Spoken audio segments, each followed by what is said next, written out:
committee for this authority. Can I remind you that members of the public are allowed to come here, but of course about the numbers, but this meeting is recorded. So I'll remind you it's recorded.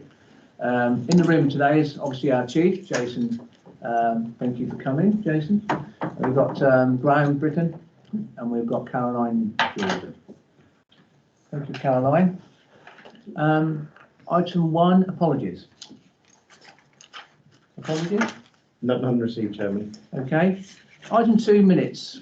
Any observations? Robin? Yeah, it would be a shame not to mention it, that the minutes are incorrect. You've not recorded the recorded vote that my colleague proposed on adding climate emergency to the action list.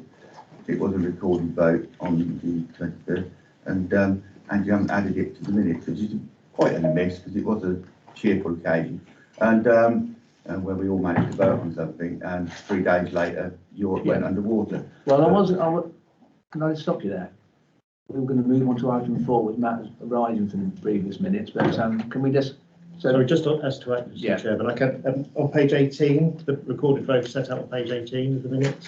Yeah, it doesn't mention it mentions the European issue, doesn't mention the actual climate emergency, and it doesn't mention that it should be added to the action list. Sorry, it's there on page 18. It is. It being proposed and seconded, it was moved that an environmental impact risk be added to the corporate register, and the motion was defeated, and the recorded vote set out there for you, Councillor. It certainly is. I do apologise, it was the other vote. I saw that and didn't find the other one last night. It wasn't in the morning. Okay, well, it's there. Thank you for that. Any observations? Right, disclosure of interests. I'm looking at everybody. Any hands up? None at all. 4, we've already discussed matters arising from the previous minutes. Questions? None received, Chairman. Thank you. 6, over to you, Graham. Thank you, Chairman. This is in connection with the Regulation of Investigatory Powers Act 2000, which, as an enforcing authority, officers in their role of fire safety enforcers have the power to undertake covert surveillance. This is just a confirmation that in the last reporting period, no covert surveillance has been undertaken. The statutory guidance recommends that relevant local authorities, decision-making bodies, or a body within that authority receives updates if there has been any authorisation under what's known in shorthand as REPA. None has been undertaken. The Office of the Surveillance Commissioner has said they're no longer going to inspect fire risk authorities. They're pretty much out of scope, but the legislation to remove the powers is yet to be enacted. But this is a standing item, just to say that in accordance with the current statutory guidance, no REPA covert surveillance has been undertaken. Thank you very much. Any observations on that? Thank you very much. Thank you, Graham. Item 7. You've got the page for that. 23. Okay. Suzanne Connolly. Suzanne? Good morning, Chairman and members. This is the regular report on the status of our corporate risks, which we present to every meeting of this committee. The papers at pages 23 to 40 of your packs, comprising of a covering report and 3 appendices, reflect any changes and updates made since this committee last met in July. Since then, the risk register has been subject to regular review by officers at our performance monitoring board, and most recently at the 19th of October Strategic Management Board meeting, and also by lead members where individual risks fall within their areas of reference. These are shown in the responsibilities column in the risk register at Appendix 3, which is pages 31 to 40 in your agenda packs. As you can see, there have been some changes to the risk register since our last report to you, in particular, the transfer of the EU transition risk from the corporate risk register to the prevention, response and resilience risk register for ongoing monitoring by officers, as agreed by the committee in July. Alongside this, members will also recall the discussion at the last meeting regarding the potential inclusion of an environmental impact risk in the Corporate Risk Register.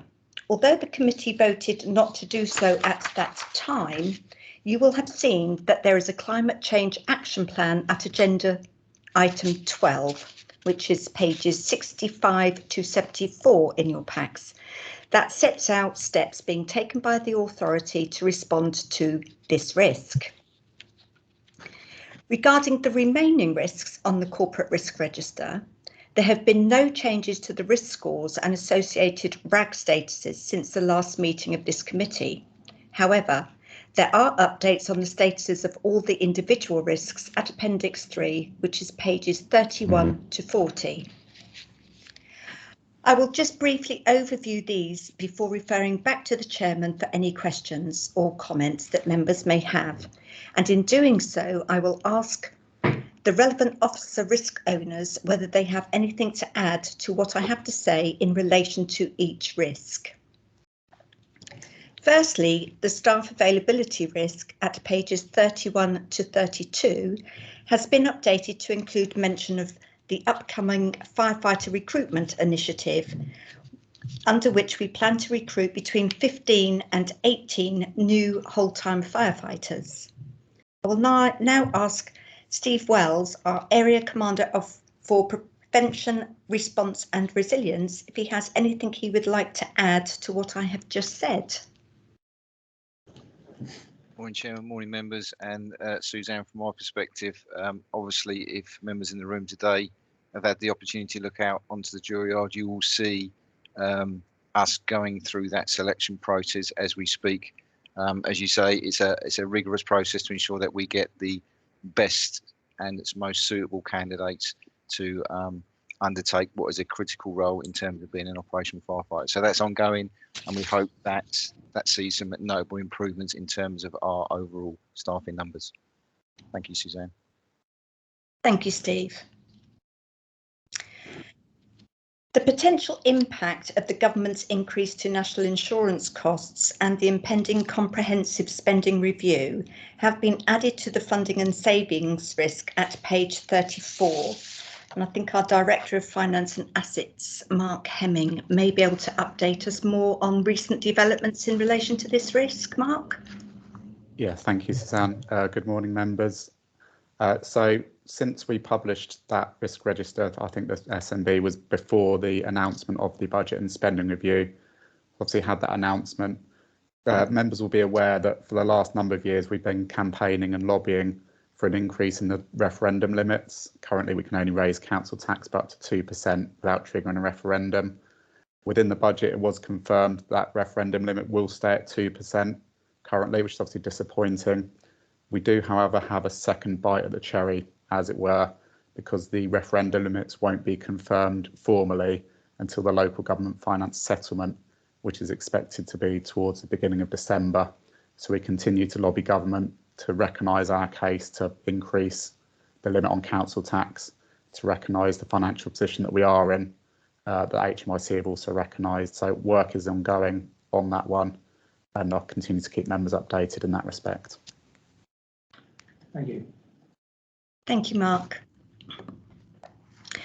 Viruses and malware remain, of course, and as ever, a very live and potent risk to information systems. As you will have seen from some of the recent high-profile attacks on corporations reported in the news, including, most recently, the disruption to Tesco's website and app resulting from attempted hacking activity. You will see at pages 35 to 36 of this report coverage of some of the measures that we take to protect authority services and operations from such risks. I will now just turn to Graham Britton, who oversees this risk. Is there anything you would like to add in here?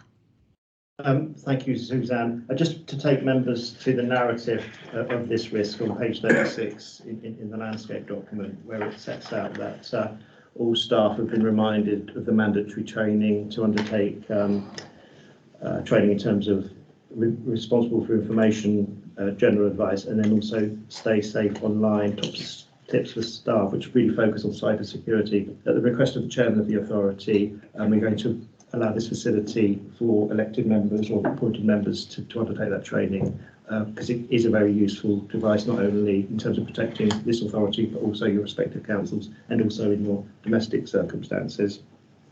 And in terms of the recent announcement, which is mentioned there in the narrative of the head of the National Cyber Security, where she stated that ransomware presents the most immediate danger to the UK businesses and most other organisations. And here she includes not only FTSE companies, but also schools, critical national infrastructure, and also local councils. And I'm grateful to a member of this committee for flagging an incident at their appointing authority and making our colleagues within ICT aware of that. So very grateful, and I really think that's a benefit of members of this organisation, bringing risks to our attention, not only in this forum, but anything that they pick up in their day-to-day lives or from their appointing council. So that's what I wanted to add on that, Chairman. Thank you.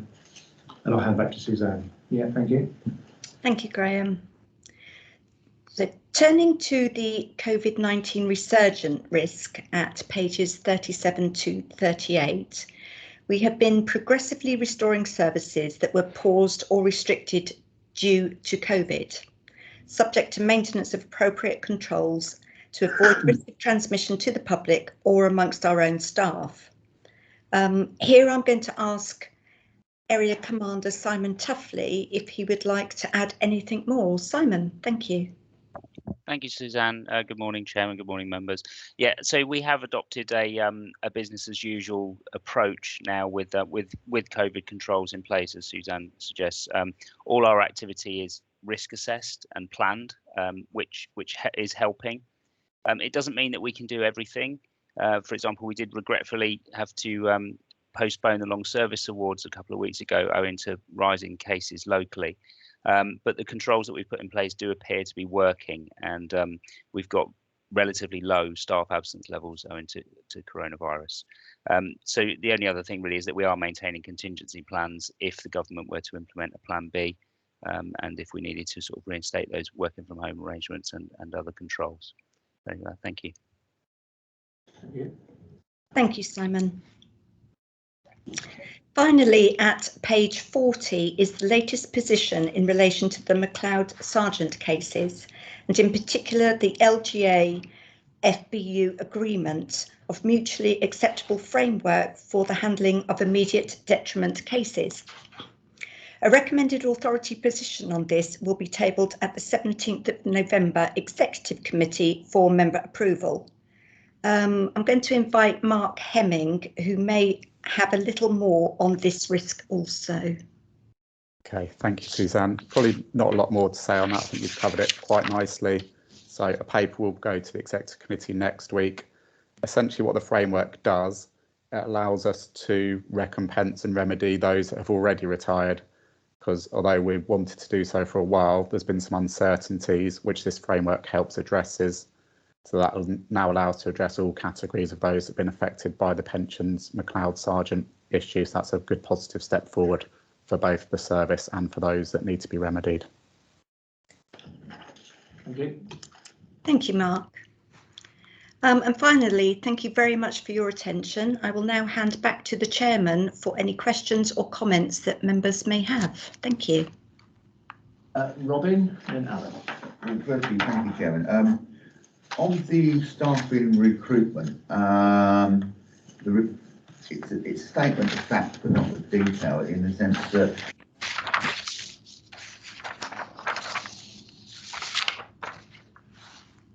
on service delivery, ability to man units and for fire officers, firefighters to go out on service, and has it affected the flow and the staffing of stations? I have one other questions, but I'll wait for that first.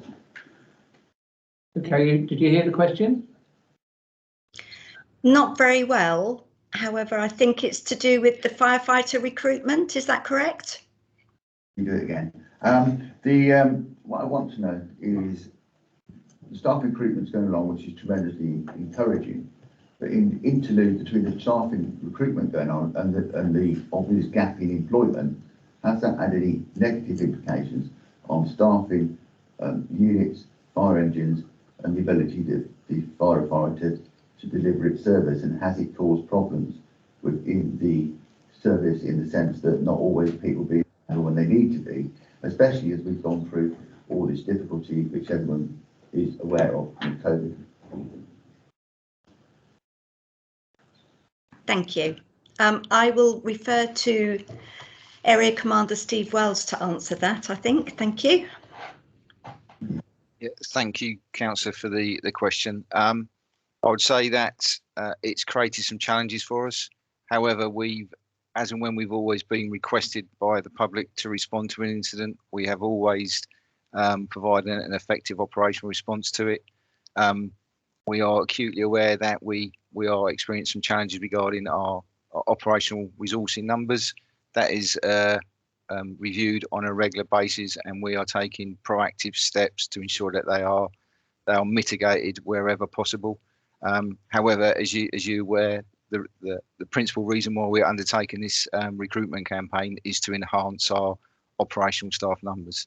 So as I say, at this moment in time, yeah, on occasions it proves a challenge. However, we are able to put in effective measures to ensure that it doesn't disrupt our operational response capabilities. Thank you. Thank you for that. On the issue of the referendum and the budget, there's a report going, which I haven't had a chance to read totally, to the Executive Committee. Taking that in conjunction with the pleased to know that fire workers and service officers are going to receive their pension, the two things combined do in effect affect the outturn of the precept. There will obviously be a financial drag through meeting our obligations to the firefighters to have a correct pension, and there also is a issue, which is an historical issue, is the ability to meet our budget commitments, which we discussed in 2020, which was the likelihood of there being £1 million shortfall, yet we did set aside. Robin, can we just go to the point, because you're going, it's almost like a story. I'm not just trying to. Well, I think I was trying to explain the background to the question, which is very much how you should do. So, in brief, those two things together do have an implication on the budget. And do you feel that we are in a position to address those, or will the negative impact of both those things be insurmountable? Thank you. I'm going to refer to Mark Hemming to answer this. Thank you very much. Okay, thank you, Suzanne. Thank you to Councillor Stutchbury. In terms of the pensions, they're funded slightly differently to the way most of our other expenditure is funded. So we'll pay out the pensions and we get what's called a top-up grant. So we'll predict the net expenditure on pensions for the year. We'll get 80% of that up front. And at the end of the year, we get 20% to make up the difference between what that and reconciliation is. So in terms of our actual budget, it's not going to make a huge amount of difference. It's just going to be timing of cash flows on that one, which we can manage through our treasury management processes. In terms of the precept flexibility, obviously we keep pushing, because you've heard from colleagues, staffing numbers are tight. HMIC have said, actually, because of our funding situation, we struggle to have the resources that we need to kind of respond. So that's why we keep pushing on that one as well, to try and make sure that we can have a sufficient budget to be able to do everything we need to do. Thank you very much. That takes us a little bit forward, but I feel, and I'm pleased about the pension issue being resolved. That's correct. And I expect we'll be discussing the budget again and again. Thank you. Thank you, Robin. Alan. Thank you, Chair. My question relates to coronavirus, and it's good to note that the absence rates have stayed. Well, they've not increased whilst we've had quite a high rates recently. I know the risk hasn't changed, and it's also good to note that we've got contingencies in place for Plan B. But I just wonder when the nature of pandemic has changed since this risk was put on the register. It's progressing towards an endemic. So I just wonder, is there any planning in terms of moving the authority back to normal working and learning to live with COVID? Is that something that's on the radar, or are we just worrying about worst case scenario? Okay. Thank you. Simon. Thank you, Suzanne. Yeah, thank you, Councillor. That's a really good question. And I was thinking about the likelihood scores only yesterday, actually. And I think, yes, we haven't moved them at this stage. I think there's cautious optimism that I think probably as we go through the autumn winter period, we have had we've had very high case rates locally, but it hasn't really transferred into serious illness. And we have had that concern around how that may very quickly turn into something that affects staff absences, but it hasn't materialised as yet. I think it's a good call, and I think that probably if it keeps going the way it is, we could look to lower that likelihood going into the new year. But there's always that kind of unknown and that nervousness around potential new variants and spiking case numbers that may affect service delivery and absence that could turn around quite quickly. So that's why we kind of kept the likelihood the same at the moment. I hope that answers the question. That's perfectly understandable. I just wondered if you had considered how we move back. You know, eventually we will have to live with COVID, and we would want to resume 100% efficiencies in the fire authority or fire brigade. Yeah. So just wanted that context. Okay. Thank you. We've got Ralph, Emily, and Ashley. Ralph. Thank you, Chairman. My question is about the recruitment of whole-time firefighters. I see the report says 15 to 18. From my experience, it's very unusual to set out to recruit a range between, with a variation of 3. So I just wondered what the factors are that determines whether 15 people are offered posts, whether 18 are offered, and why there's the degree of flexibility in that. Thank you. Again, I'm going to refer to Steve Wells to answer this question. Yeah, thank you, Councillor, for the question. The reason why there's the difference is obviously there's a lot of factors that come into play. So obviously we proactively look at our workforce planning assumptions. So that based upon staff who may choose to retire. It may reflect those staff who choose to further their career in another service. So we're trying to be proactive to predict the numbers we will require. And on occasions, there are certain circumstances that makes that somewhat difficult. Hence the reason why we're looking at 2 figures, so that at the moment when we look to make appointments, we have the opportunity to try and accurately fill the gaps we currently have at the time. Now, there will be occasions where there may be some applicants who are suitable, and we may look to retain their names, so that should we have vacancies in the coming months, we can obviously refer back to those individuals who've gone through that rigorous process, and then look to offer them a position if one is available. So there's a lot of factors that we need to consider, and unfortunately there are occasions where we have to sort of look at the different numbers to determine what is suitable at the time we look to make those appointments. Hopefully that's answered your question, but please come back to me if I haven't. That's fine, thanks, Steve. Thank you. Emily.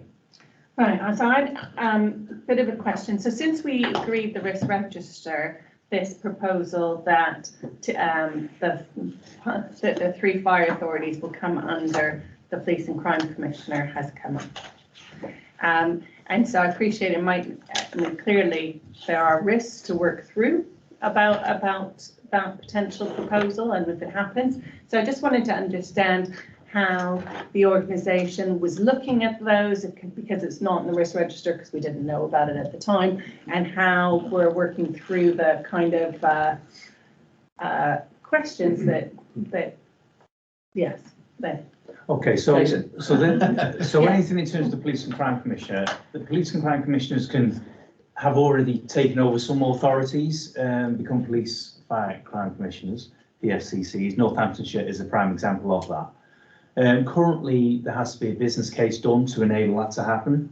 What I will say is that we have been informed of a possible white paper, but that's been imminent now for 12 months.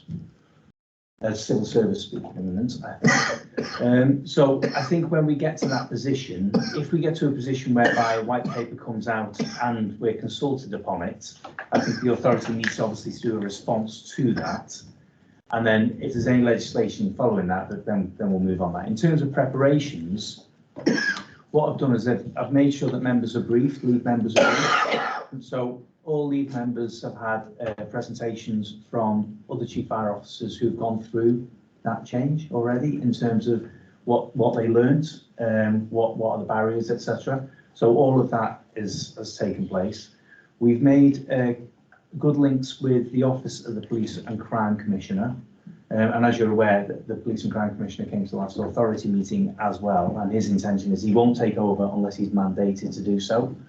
So that's the position that we're currently in. It feels like at the moment, from my perspective, we've done all that we possibly can to look at issues should it arise. If the government mandates it, then I think that what the authority has got to do is the authority has got to get itself into a position where we think about if it's mandated and it's going to happen, that we help to manage the timeline so it's done properly in the first instance. So is there, do you mind? Yeah. So is there anything more we can do to ensure it's not mandated? Well, the only I don't think there is. The only thing the authority can do would be the white paper's not been published yet, and as soon as the white paper, there will be a consultation on the white paper. And the people I speak to generally, like I said, it's been the last 12 months we've been waiting for the white paper, the consultation on the white paper. As soon as that comes out, I think at that point, I think the authority needs to come together and decide what direction it wants to go in. But that consultation will probably talk about whether or not police and crime commissioners will be mandated to take over or whether it will be a voluntary act. Okay, thank you. Good question, Ashley. Yeah, just a quick one on recruitment. You mentioned obviously in September we're looking at 15 to 18, and obviously in October the campaign is basically closed and you've got a short list, but there's no detail of the size of the pool you're picking from, or if you've got an indication of I mean, from the shortlisted campaign. I mean, obviously you can't tell us from the shortlisted campaign if you expect to fill every vacancy, but it would be an idea to look at what numbers we're sort of dealing with on a range basis, if possible. Thank you. I'm happy to answer that question, Councillor. So when we go through this process, we are looking at we always take into account attrition rates, because invariably through the whole process we will unfortunately lose applicants and candidates, and that's even when they commence their acquisition training as well. So we make the conscious decision to try and have a greater number we will look to take through to the interview stage, just to take account of the fact that we know that we will invariably lose people as they progress through the various stages. So there is an optimum number we will look to progress forward. Experience would suggest that would then allow us to absorb some of the attrition rate that we experienced previously, to ultimately look at the end of the whole process in terms of completing their acquisition training, where we achieve the optimum number of between 15 and 18. Okay, so I'll just summarise. You've got a shortlisted pool at the moment where based on your process, you're expected to fill every vacancy. That's the aspiration. As I say, there will always be occasions whereby we may, for a variety of reasons, lose people through the process. So we ensure that we have a pool of people which we can, if necessary, look to refer back to.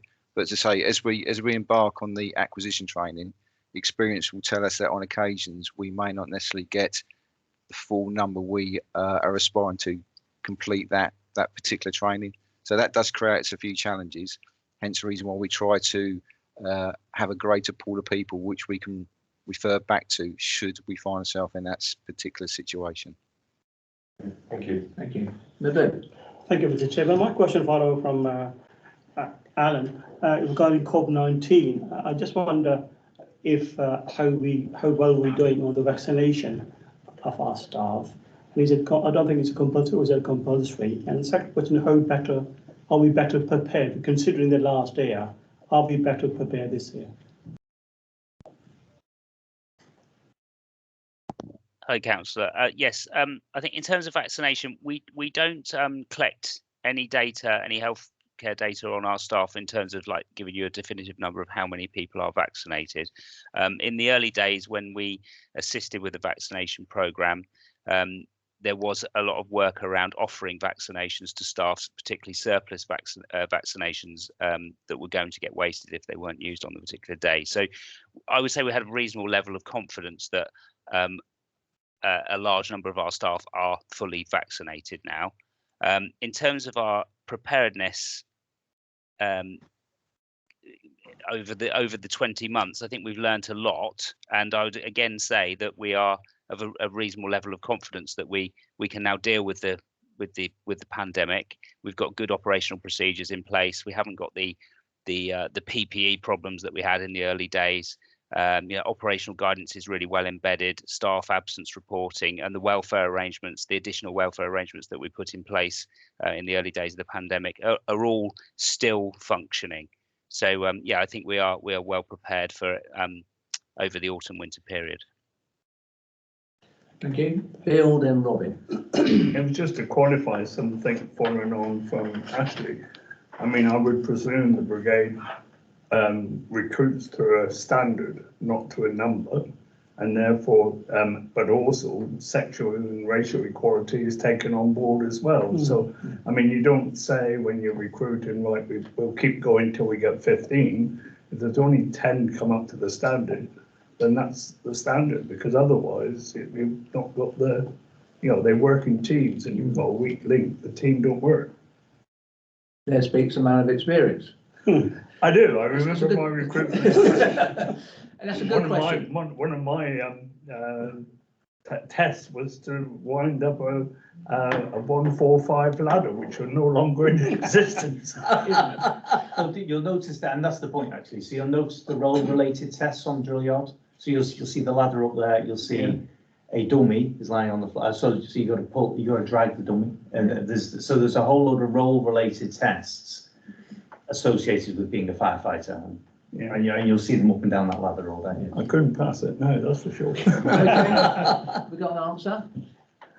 Whether Bill could pass the test or whether the answer. Did at the time when I was a young man.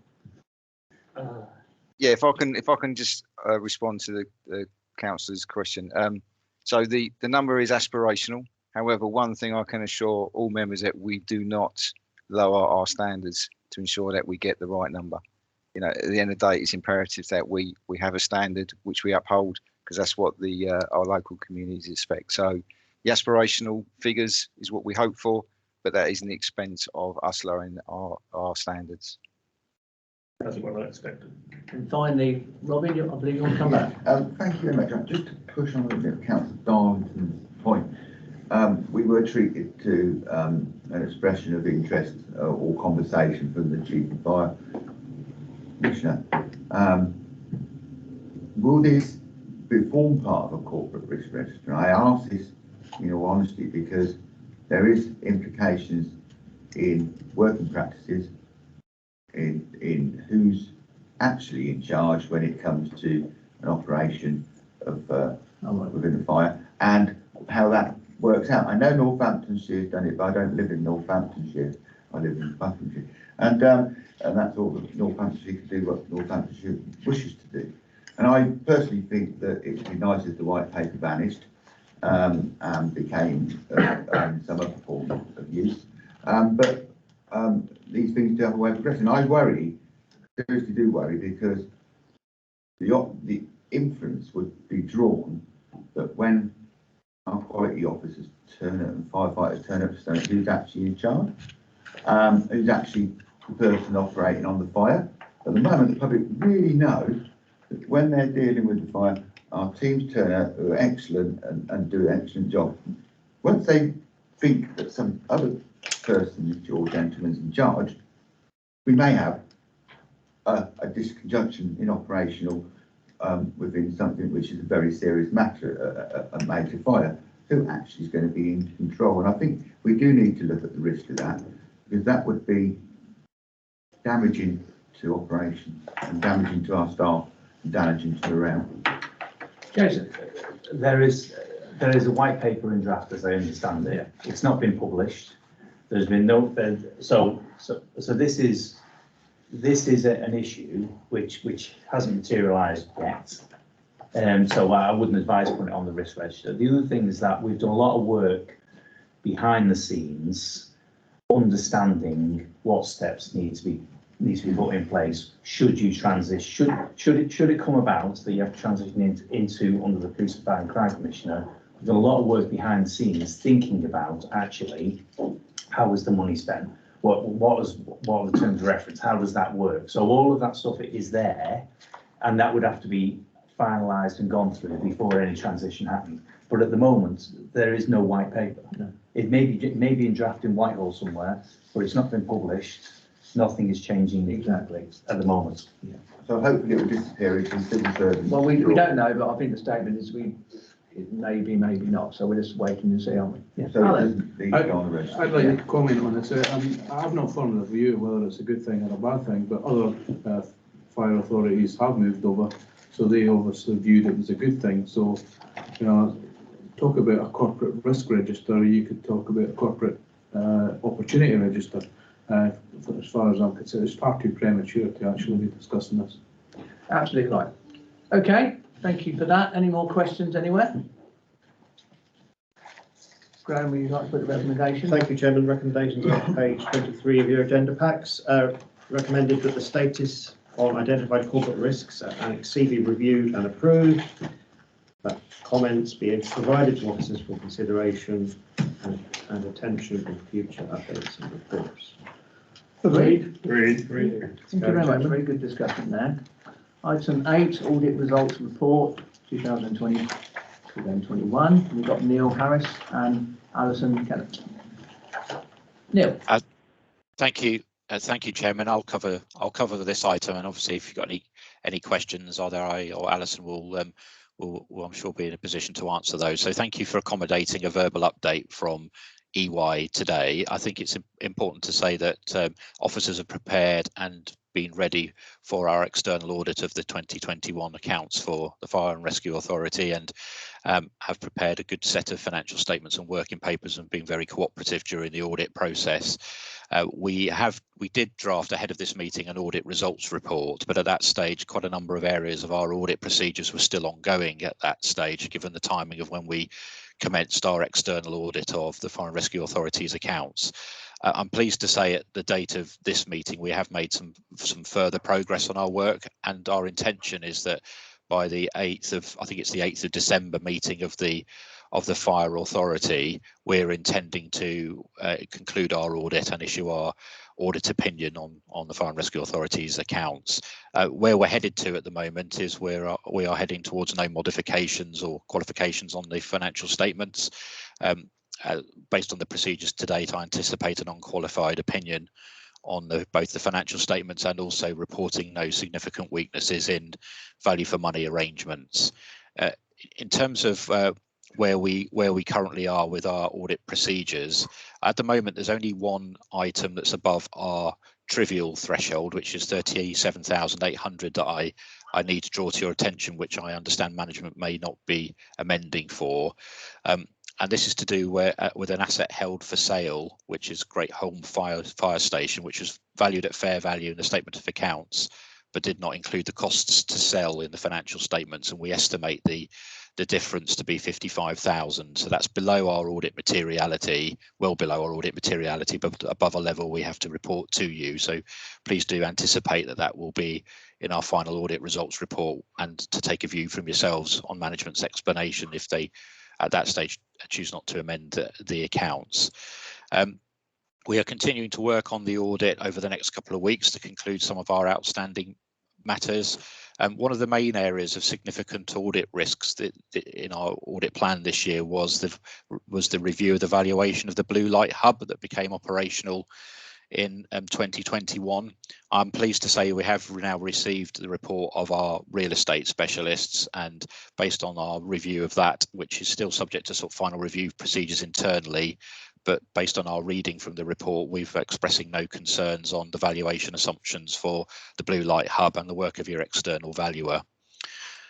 There are some external assurances that we are waiting for. The first is the assurance letter that we get from Grant Thornton as the auditors of the pension fund in Buckinghamshire, and we need to take account of any findings that arise from their audit procedures on the audit of the Buckinghamshire pension fund, which is administered by Buckinghamshire County Council, and we will need to take account of any exceptions reported in that report and any consequences on the disclosures in your financial statements. We've also asked our pensions consulting team to do some work on the actuarial model, so the data that's been processed by the actuary based on information that's provided by the pension fund, to make sure that the membership data that's been used to roll forward the liabilities has been appropriately calculated and complete. That's an exercise that we're undertaking across all of our audits this year in response to enhanced requirements on changes of accounting for auditing changes of auditing standards on accounting estimates. Beyond that, I think those are the main areas that we are waiting for final bits of external assurance, and as part of concluding our remaining audit testing over the next couple of weeks.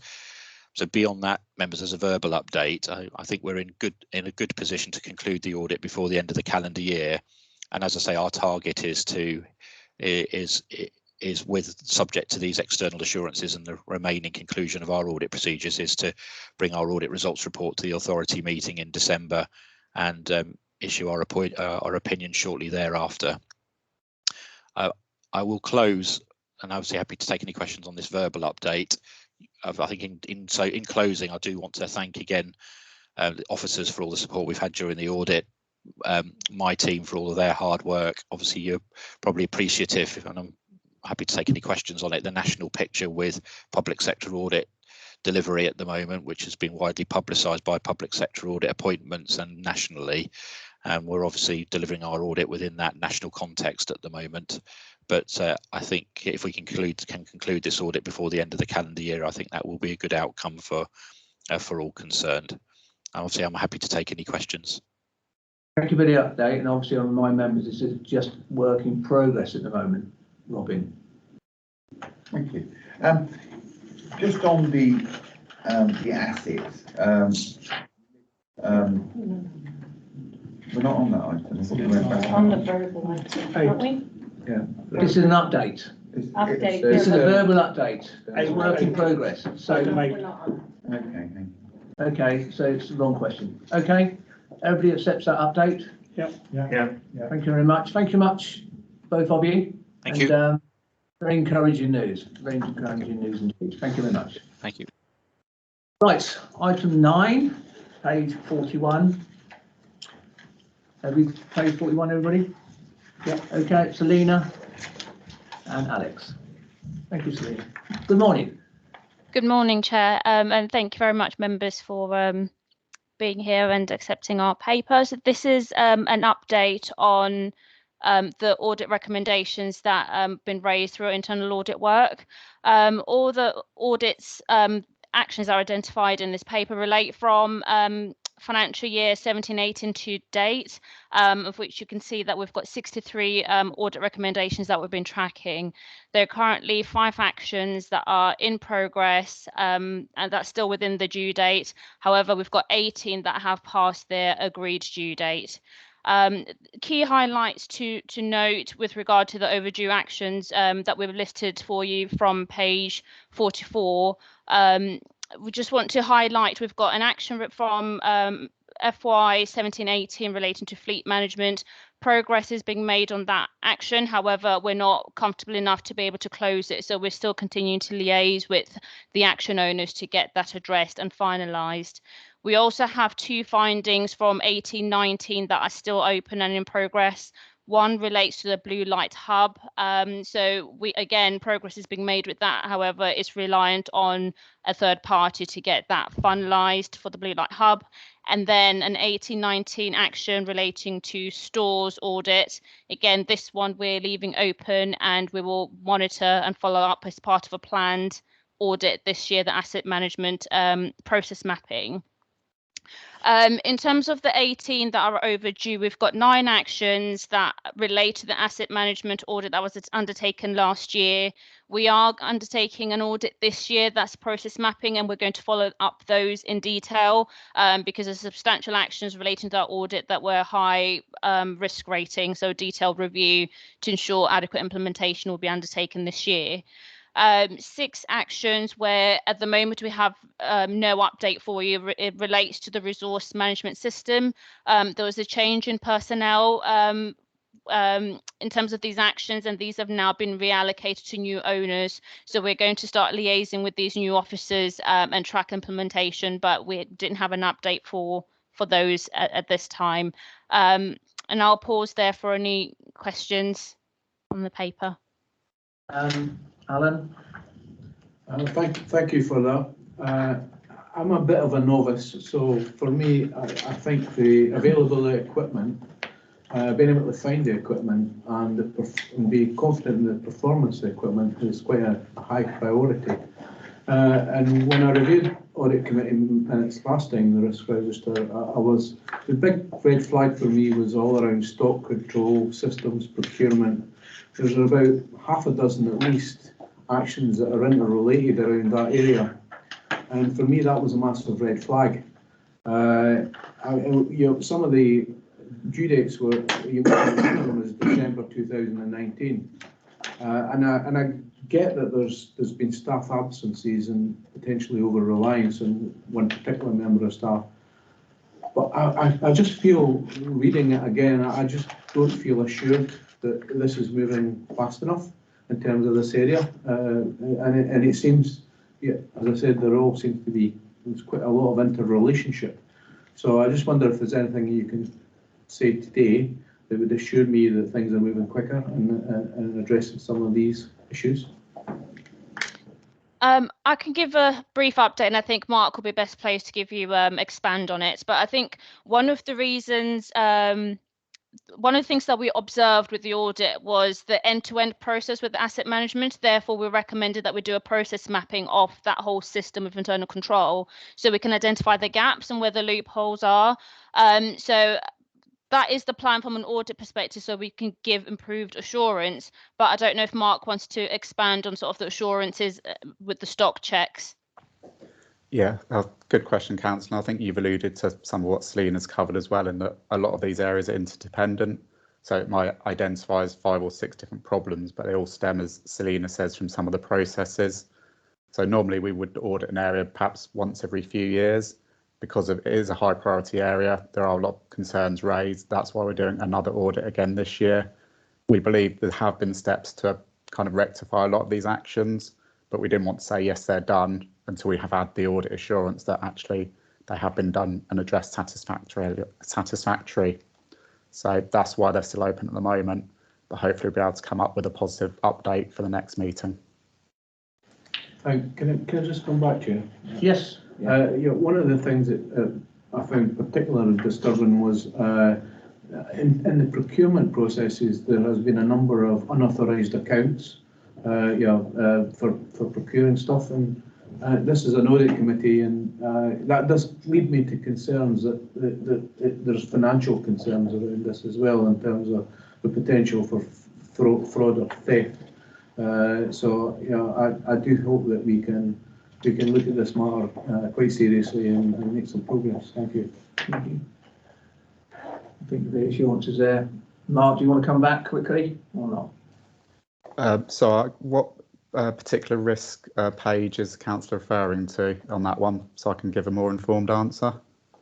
9, I think.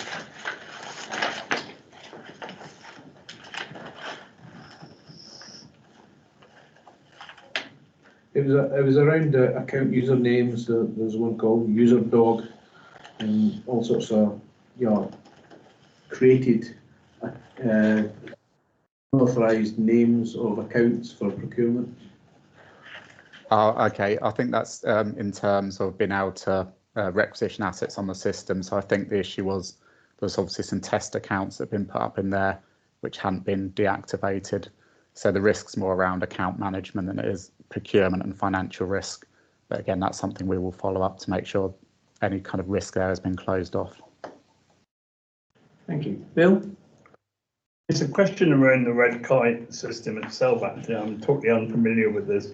I can gather that things are scanned and then it's recorded within red kite. I get that from the report. What it doesn't tell me is whether the red kite is a reactive system, so that if something is not scanned and it's missed, does the red kite system come back and say this is overdue and needs to be tested? Selina? Mark? Yeah, so I can cover that one off, thank you. So yeah, Red Kite has a number of reports which run exceptions. So it covers stuff like testing. So if something's not been tested in the right timeline, it'll flag it up and say this needs to be tested urgently. It'll do stock defect reports. So if something's missing, it'll flag up issues there. One of the key issues we've had with the Red Kite system isn't so much the system itself, it's more the hardware that goes alongside the system. Primarily the barcode scanners haven't worked particularly well. We are trialling at the moment some new scanners, which would help support that system better, because a lot of the time it's not the item isn't there or it's lost, it hasn't scanned properly, it hasn't downloaded from the scanner properly due to connectivity issues. So we're hoping that fixing a lot of the hardware issues will fix a lot of the problems that you're seeing here as well. Thank you. So I think from that answer, when they did the audit, some of the scanning was done inappropriate, or something must have gone wrong for it to be found by the audit, and it wasn't known about, or was it known? Mark's not in his head. Yeah, there'll be items that are missing that we know about, and there'll be some that we say actually it will take more time to find than it would for the value of the item on some of the small consumables. There'll be other ones where it will be missing at that point in time, but we will have found it later. A lot of the time when they go to an incident, they'll pack up an incident and cutters may find their way from one appliance and then end up on a different appliance. So that we'll always have issues like that where we're trying to unpick those, and it's not the item's lost, it's just not where we thought it would be. So we're always going to have exceptions that we have to investigate at any one point in time, unfortunately. So one question, Chairman, was around whether Red Kite is working well, really. Yeah, so it seems to be. It is working well, and I'm sure you feel that Mark is on the case and the team. Finally, Robin. Yeah, I must confess I'm only familiar with the flying version of Red Kite, the bird. I don't actually understand the operations of how Red Kite works. We talk about it. It might be useful at some point to have a note on what Red Kite actually covers, because talking about something in an abbreviation is useful. But I noticed there was miscellaneous items which were never able to be found, and they were not huge amounts of money in the sense that they were in the hundreds, not thousands. And but I would presume that maybe that is something that is just wear and tear. Things, when you're operational, things actually break, they actually wear out. And maybe it's just a simple matter that when something's actually broken, which could happen in an operational decision, and they haven't been recorded, but it's not. It just lists the items missing, and anyone could draw the conclusion that there was a lot of things missing. But I think it was 25 or something things missing or couldn't be found. Is it just that going back? I don't understand the Red Kite system that people aren't actually necessarily, because they may go out on another call as soon as they come back from whatever call and actually put in the helmet was broke or the such and such was broke, and they're small items. It could be just a matter of process of recording damaged stock, because you will have stock get damaged and equipment damaged. It's not the sort of thing that anyone's going to take home. Okay, Mark. Yeah, very valid point. We have so many hundreds of items in the organisation, ranging from kind of, we might track big cutting equipment to ladders, right down to batteries and hand tools. Inevitably things will break. inevitably some things will get misplaced. So as I was kind of saying before, there's just a little bit of work to do to tidy up some of that. But I don't think it's a massive issue in terms of the value of stuff that's being recorded that's breaking or going missing. But lastly, it's good that you record it, so we can ask you about it.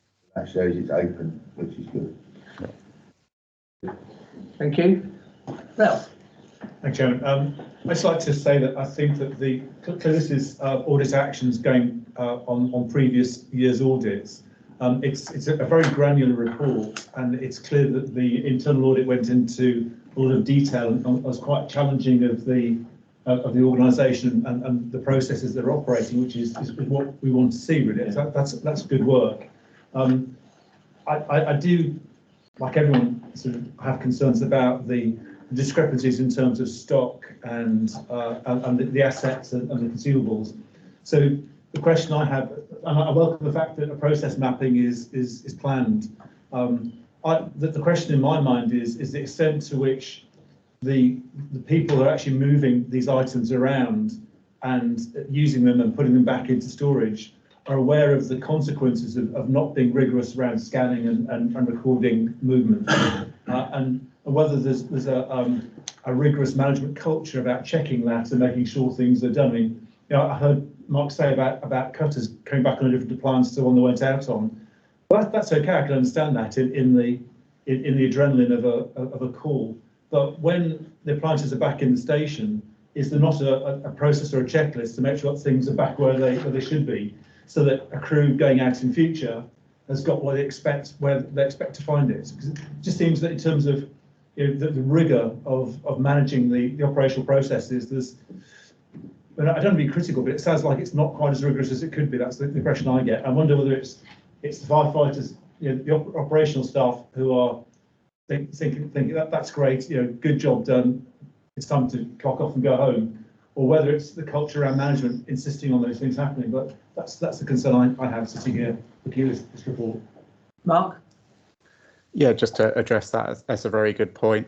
The red kite system was rolled out quite a number of years ago now, probably 5 or 6 years ago. We rolled it out with significant training, significant new processes, etc. One of the things we're planning to do when we roll out the new hardware is to reinvigorate some of that training, just as you say, to re-emphasise the importance of this is why we do this, this is why you need to be diligent doing this, this is the impact it has if you don't do it. So it's trying to pull all that together. So with a new hardware launch, a bit of a training refresh, hopefully that will address some of these issues as well. That's excellent. Any other questions? Just from Jason? Sorry, just from an operational perspective, firefighters will check appliances every day, every morning when they come on shift. They will look at what's in there, are they in the right places? You will get people losing things, there's no doubt about it. If you're in a field or on a roadway at 4 o'clock in the morning and somebody puts down a screwdriver or somebody puts down this or that or the other, and they do misplace stuff, they do lose stuff on a day-to-day basis. That's part of it. But the idea about the red kite system, the asset management tracking system, is to ensure that we know about it as soon as we possibly can. We can account for it, and if necessary things are lost, we can replace them. But also there's the bit about the audit part is actually that we report it to you to say this is the thing, and we can show firefighters and other members of staff actually there are consequences to you misplacing this or losing that or breaking that. There is an actual financial cost. This is the financial cost. So that's the whole purpose of that system. We're not there yet, but hopefully we should get there in the future. Thanks for that. Any other questions? Ralph?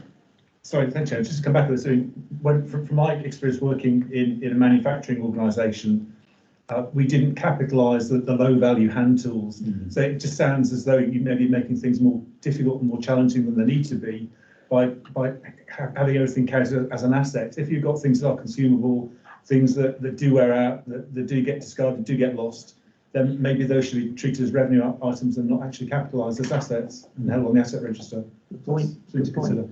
So a good suggestion from Robin, very good suggestion about the process of red kite. Would it be possible to have an information sheet on how it works? Mark, in the future? We've got some new members. Yeah, certainly I can bring something to the next committee just with a bit of detail around what the system does, how it operates. We can factor that into part of the audit as well, just to give an overview of that, I think. So I'll work with Selena on that one to flesh out the background for members. It's been an excellent debate on it, and a lot of new members are very interested in the process. So we really need to know how it works. So thank you for that. Any other questions? Right. Thank you, Chairman. Recommendation at page 41 of your agenda packs, and it is that the progress and implementation of recommendations be noted. Carry, Chairman. Item 10, page 51. Have we got 51? Internal Audit Report Update 2001-22 Annual Audit Plan. Selina, it's the same officer, Selina. Thank you, Chair. This is a brief update. So this again is just to give you a status update for each of the audits that we have in the annual audit plan since the last meeting. So on page 53, we provided a summary table against each audit that's listed for the year. With regards to the core financials, that's planned for just before Christmas. At present, we have the HR and payroll process mapping that is scheduled for the new year. In terms of the HR people management audit, this is now has been issued as a draft and is with officers to feedback and comment on and agree actions before we can finalise. So that will be available to members for the next meeting. The asset management system, again, this is the process mapping relating to the red kite system we've just been talking about.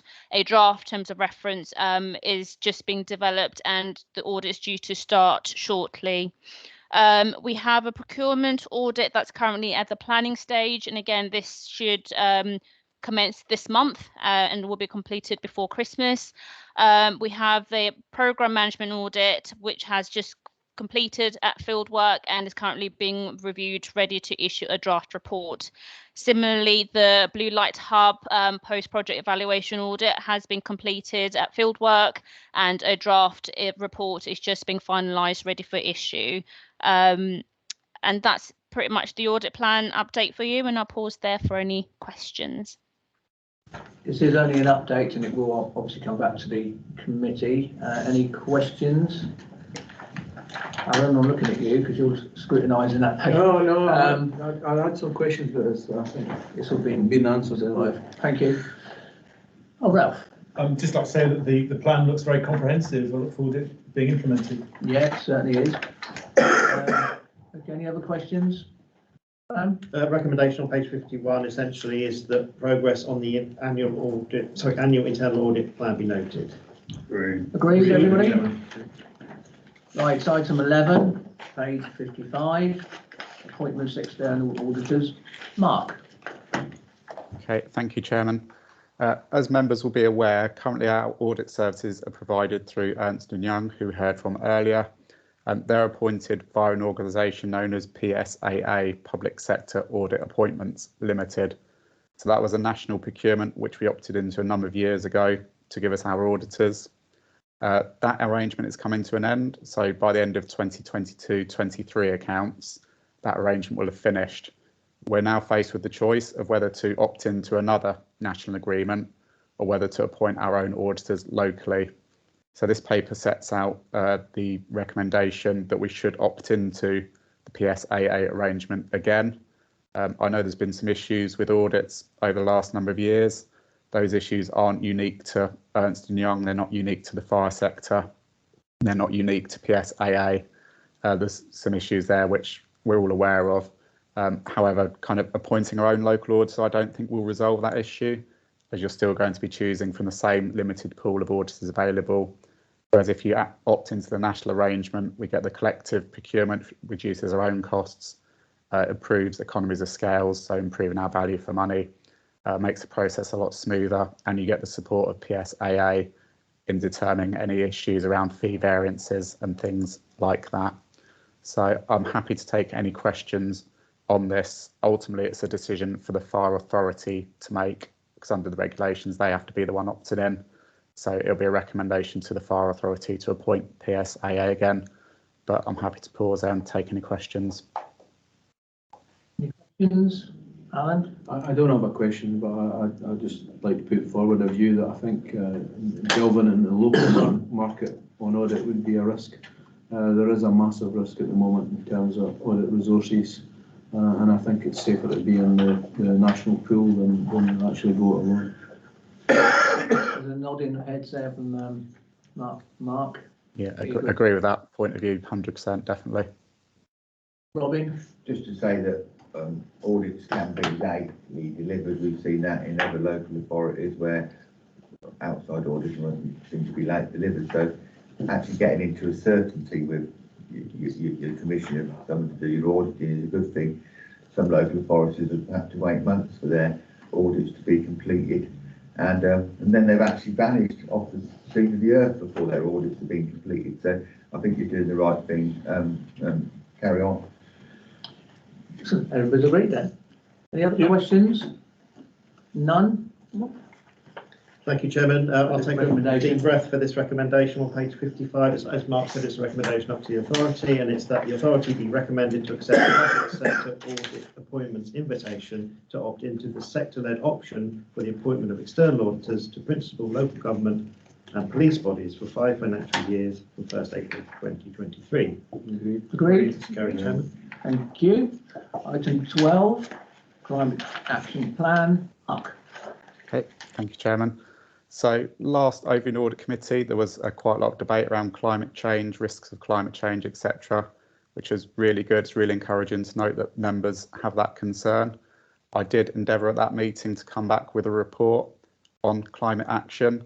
There's been some work going on in the background for a number of months now, even preceding that debate we had last time.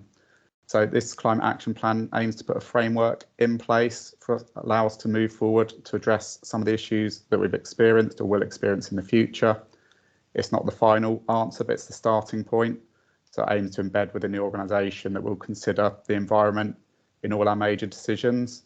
So members will note that the cover papers for committee reports already include a section on environmental impact assessment, which is good. So we consider that whenever we're making a major decision. This then looks at a number of areas. So it breaks down into 2 key overarching areas. One is adaptation. So this is how we respond to the impacts that climate change has already had. So for example, wildfires, flooding, and really focus on our prevention, protection response to that, which is detailed in quite significant detail in our public safety plan.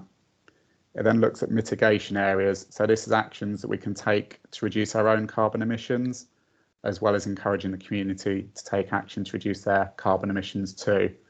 And that cuts across 4 main areas which are listed, which are buildings and energy, transportation, waste reduction, and supply chain. So just looking into the actual plan itself, there's a bit more detail on page 2 of the plan, which is on page 70 of your packs.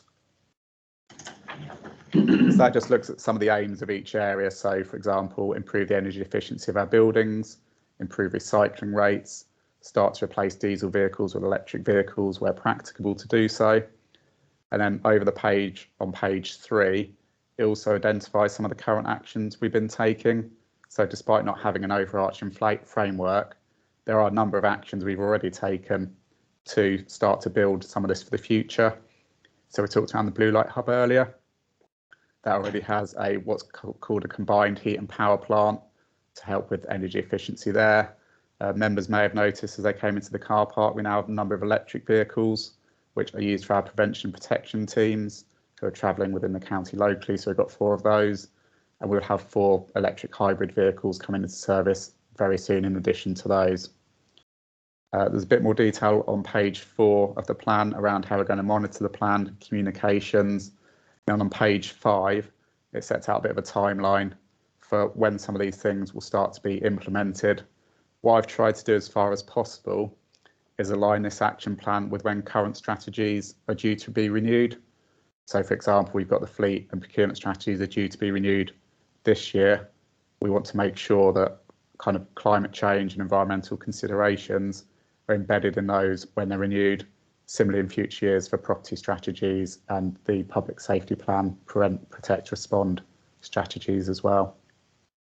So ultimately, this is a recommendation again to the Fire Authority, asking them to approve it and also asking them to nominate a lead member. But given the debate we had at the committee last time, I thought it'd be really good for members to see this here first, and I'd welcome any feedback and comments members may have. Thank you. I must say that the main purpose of this committee is respond and look really into the important issues. I remember the debate now, it was a good one. So this is a fantastic response, I think. So Alan, Emily, and then Robin, and then Bill. Thank you, Chair. I think it's a great plan, really well done. I also like the idea that we split out mitigation and adoption and looking at these as separate things. I think that's great. I'll just a slight question about why it's called the Climate Action Plan when we've got biodiversity in there and we've got circular economy. I think an environmental plan would probably be, would be maybe a better title rather than a climate action plan, because it's broader than that. I think. With contamination of water and stuff like that would fit into pollution. There is one thing missing for me. I think the compatibility with the priorities of the fire station is to protect people from fire and to rescue people, and to do that you need equipment that has the ability to do that. And you mentioned that where practical, we convert fire engines to electric vehicles. Yes. So the bit that's missing for me is the affordability test and the performance test. So I think there needs to be some recognition that we wouldn't accept equipment that was a lot more expensive and didn't perform as well, because that would then hinder the ability of the fire brigade to put out fires, because we wouldn't be able to afford as many vehicles, or the vehicles wouldn't perform as well. So I think there needs to be some recognition in this plan that there needs to be a test around affordability and performance. That's the only thing that's missing for me. But otherwise, I think it's a great plan. Any comments, Mark? Yeah, no, thank you, Councillor, for your comments on that. Very welcome. If the consensus of the committee is that it would be better labelled as an environmental action plan, and I'm more than happy to change it to that. In terms of the affordability, yeah, that is a really critical point. You picked up the key word, which is where practicable. My vision is that we'd embed the kind of cost considerations within the individual strategies themselves. So you gave the example of fleet. So within that, that's probably where the cost element would come in around the affordability of electric vehicles. At the moment, electric fire appliances are probably going to be about 4 or 5 times the cost of a conventional fire appliance. So at the moment, probably not affordable for us, but that cost will inevitably come down as the technology improves. So it's probably going to be more towards the small fleet on terms of electric vehicles. But yeah, we'll build the cost considerations into each individual strategy, I think, rather than the framework, but it's a very good point to make. Good. Emily. Just huge thank you, Mark, for pulling this together. I think it's really a really good place to start, and it's really exciting to see this. And like Alan, I do agree on the looking at the 2 strategies of adaptation and mitigation, because I think that reflects very well the 2 different roles that the fire authority can play in tackling this issue. I completely disagree with Alan on renaming it, partly because I think he's just not aware that this is the current language that is used in this environment. No pun intended. Climate is not just about weather or water. Climate is also about biodiversity, and David Attenborough always makes that point very clearly, and he uses the terminology climate. So I think we should take our lead from one of our national. Pardon? Okay. What did you say? Nothing. Okay. Sorry. Okay.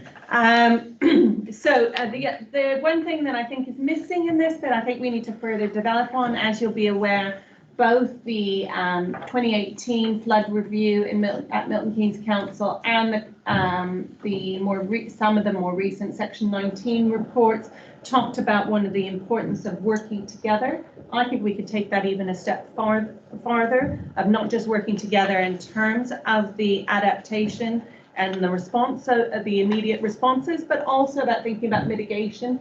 because I'm sure Bucks is as well. I'm not aware of the discussions, but we certainly at Milton Keynes Council are talking about some of those things like fleet overview and how that would be powered. We're doing private wire from our waste facility in order to provide that electricity. We're looking for partners to do that, and that would be lower costs, obviously, if you're getting your electricity costs from the rubbish in Milton Keynes.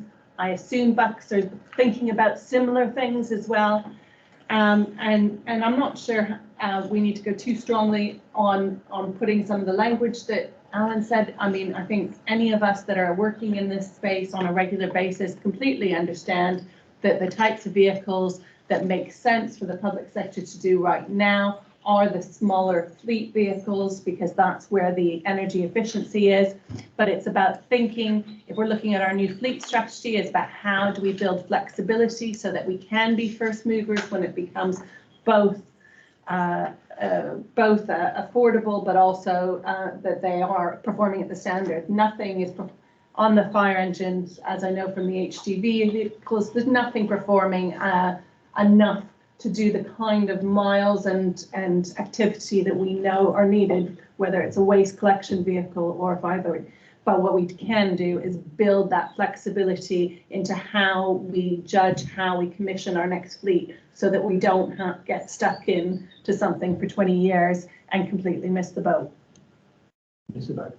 Okay, that's really good. And Mark, I don't think you need to answer that. I think this is an exercise on taking notes at the moment, isn't it? So thanks for that. Robin? Yeah, thank you. I also, I think Councillor Darlington made the point about at the last meeting about getting this into the risk register. We had a discussion about that. It was a broad discussion about timing in these matters, and I'm really pleased that officers listened to the discussion and listen to the environment, and taking a young lady's voice. Robin, Robin, it was us who discussed it, so we're all in this together. Well, I said officers. I can use the words I choose. Okay. I can say the words I want. We do live in a democracy. If you want to tell me the words I can say, no, write to me before the meeting, then I'll know what I can say. No, what I'm saying is we all listen together. But I'll carry on where I left off. Thank you. The officers listened to the debate, and they took forward this action plan, and this is a moving fest. And one of the things we do not want to do, listening to a lady who recently spoke in Glasgow, we don't want it to be blur blur. And she made that point very well, and she does a good job in the sense that the young lady irritates people to death, and that's a good thing for young people to do, because she's going to inherit the planet that we've left. So I think this is a good step forward. It's going to be a work and a big job to actually achieve this. The signals are right. The size of, as you said by Councillor Darlington, the issues around transport and vehicles, the technology isn't there yet. It will happen, and then we'll move to that technology. But I think this is such an important step, this plan, and such a big step for the Fire Authority to have taken on, that I think we need to actually publicise that we're actually doing this. I think we need to actually make people aware. And going back to the Section 19 issues, which many of us in Buckinghamshire have had Section 19 on flooding areas and the implication. I think one of the things I would say is that maybe as we go forward, the Fire Authority can be a stronger voice for when it comes to Section 19 and how the flooding affects them, is to be a stronger voice in those delivery models, making observations about flooding. Because when it comes to it, the council, local authority arrives post the event, and we talk to people. The Fire Authority generally arrives in the middle of the event and actually sees it as it is on the ground in real time. So I think that's in Milton Keynes, we arrive in the middle of the event. Yeah. Okay. So I think that we need to see what it is. I mean, I've got some great footage of flooding in Buckingham if anyone wants to watch it. All the buildings that the Historical District Council approved underwater. But I mean, okay. I'm willing to show that. But I do think this is a step forward. If I ask through the chairman that we do a bit of communications around this, I think it's a good story for the authority to communicate.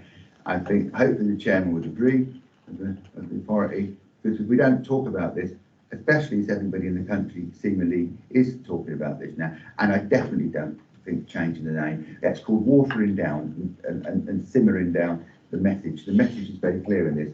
And can I congratulate the officer for the work that they've undertaken. Thank you for that, Robin. Bill? Chairman, this is something I've been dealing with for some time elsewhere. I think the right title would probably be Environment and Climate Change Together, because it covers what one don't cover, the other will. So it's not watering down anything. We've got enough water as it is now. I'd be quite happy to see environment and climate change as the change of it. More than happy to help officers in any way what I've picked up over my time with environment and climate change. One of the things we could start reasonably soon is I noticed around the table about 5,000 pages of reports. I'd be quite happy to receive it in my computer as a document, so I can read it by my email rather than bringing a whole host of paper with me. So that could be a way of, if we save 5,000 here, how much we spend on paper a year and what damage that does to the environment. So that's a suggestion. I'll dip my toe in the water there, but just to say to officers, I have got some experience with climate change policies and offer my help if needed. Okay, that's an observation. Jason, just to finish. I think the point's really been made actually in terms of the bigger vehicles. The reality is that the technology isn't there yet, and actually in fire in the big metropolitan areas it's a little bit easier, but actually in more rural areas it's really difficult sometimes with fire engines. Fire engines can be stuck in one place on a big job for 5, 6, 7 hours. Once they're in place, for example, and all the hose and the water's going to different places, they're stuck, and we rotate the crews through. But it's just a matter of keeping our eyes on that and moving forward on that in terms of the procurement process. So, but I agree with everything that, and we also value any help that you've got, any thoughts, any experience. We're more than happy to listen. I think we've got a lot of people absolutely happy to support that. Correct. Brilliant. We'll all help. Okay. We'll all bring our own particular view. Certainly. There was a discussion about the name. I'm quite happy to be climate action and environment plan. So what's the feeling quickly? I think it says the story, climate change. If it creates compromise to call it climate action and environment plan, let's just go for it. I prefer what builds Bill? environment and climate. I'm quite happy, but I mean, what's been used in the past is environment and climate change document, because it covers both. It doesn't mean that one is more important than the other. It just means that it flows naturally. Why don't we try and find compromise by saying climate change and environment plan? I'm quite happy with that. Flows better. For heaven's sake. I'm trying to propose a compromise, Alan. I just think try. it sounds better, environment and climate plan. Yeah. It's simpler. Yeah. I really think that this is blur. No, don't get into this. This is blur. I mean, I think a compromise has been offered. If we can't agree on a title, how on earth are we going to ever agree on actually resolving the environment? And I worked in agriculture. We've had a proposal, councillor, for a change, recommended change in the name before this goes up to the authority. So I think it'd probably be good to get the steer from this committee rather than rehearse the debate again at the authority. So we have a proposal that it's the action plan, the climate action plan is relabelled the environment and climate action plan. I'll second Councillor Darlington's proposal. Do we have a seconder? I've seconded Councillor Darlington's. Do we have a seconder for the name to be changed to the environment and climate action plan? Do we have a seconder for that proposal? Are you proposing it? I'm proposing. Yeah, I'll second it. Right. So can we have a vote in terms of in favour of that name? A vote, hands up. Yes. 1, 2, 3, 4. 9. You 4 in favour. Yeah. Against. This is was ridiculous. It's absolutely shocking. Okay. Did we not It's just blur, agree blur. together? 100% agree. What's Just the 'cause difference? If you don't like the word climate change, don't change the, yes. It's not that, it's just, it's broader than that, you know. Before we I vote to was a against this sustainability manager for 8 years, I know all about it, you know. For BP. Yeah, one of the companies that Okay. spends more money Read on out. environment than any other company. Well, we have another proposal. Yes, the proposal is that we go with Councillor Darling's proposal, which I think Councillor Darlington should put. Do you know what? I really don't care. I think As we're long as actually we just blur, do blur, isn't it? something. Right. Yeah, this Yes. is. It's just wasting energy. The main thing is to do something. I think Yeah. Emily's already said the right things. As long as we do something, we are going to do something. It's been a fantastic response from this Yes. authority, so we'll just go with that. As long as it Okay, isn't go that. changed to the all parties. Before I go to the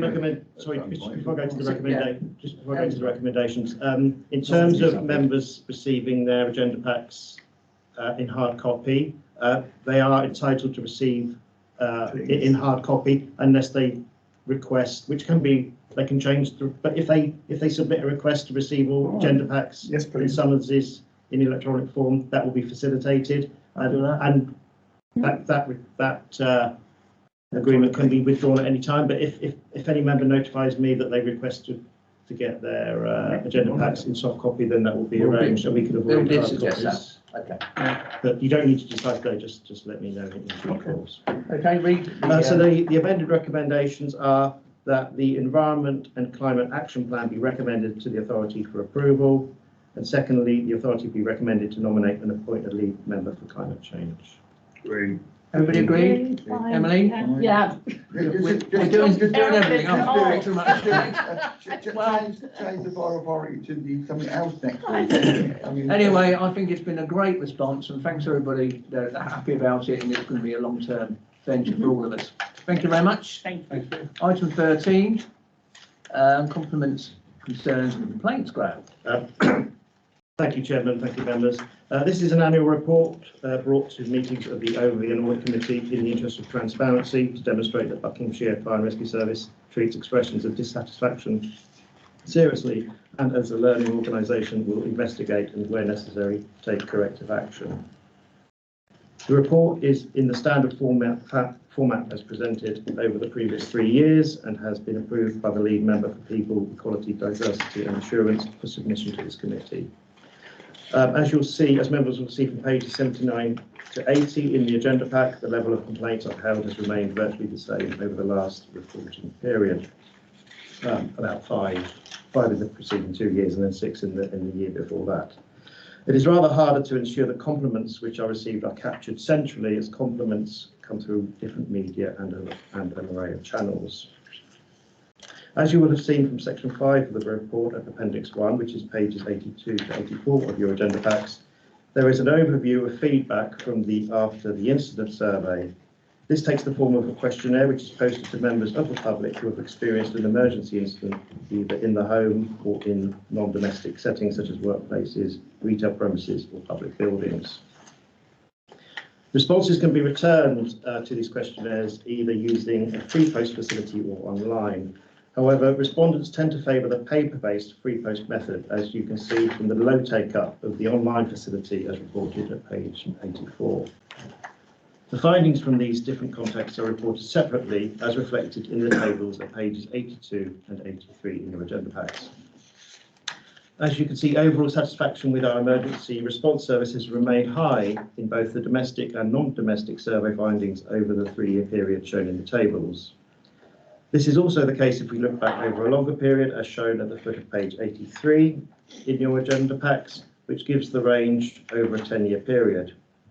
In addition to asking respondents to rate our services, the questionnaires also provide an opportunity to provide qualitative feedback, and we've included a representative flavour of these in the report at pages 82 to 83. The survey responses are collected and processed by Opinion Research Services, an independent social research practice which provides us with a detailed annual report of the survey findings, which is reviewed by our Performance Monitoring Board and used by officers to identify service improvement opportunities. Chairman, that concludes my overview of the report, and I'm happy to take any questions before taking this meeting to the recommendation. Emily. Well, first of all, I just wanted to say how really lovely the comments are, and they certainly reflect what I hear from my residents, in particularly how polite and professional and reassuring the teams are. And I just think that is one of the given where the public's confidence is with other public services, I just think that is absolutely wonderful. I guess what I'm a little bit worried about is there's a spike in the staff conduct complaints in 2021. That's kind of the highest number of complaints came in about that. Is that COVID related? Like, was it complaints about mask wearing, or do you know what I mean? What's the reason for that sudden increase in their staff conduct? I don't have the detail on that, Councillor. I could provide separately the particularised complaints. I mean, one could speculate that it may have been an effect of COVID in terms of people's tolerance of other people, and perhaps becoming focused on other things that in their day-to-day life, absent COVID, they may not have been preoccupied with. I mean, happily, the actual number of complaints that were upheld is consistent in terms of 5, but you're definitely right. There was an uptick there in the number of concerns and complaints raised. I can provide that data separately in terms of the detail. Thank you.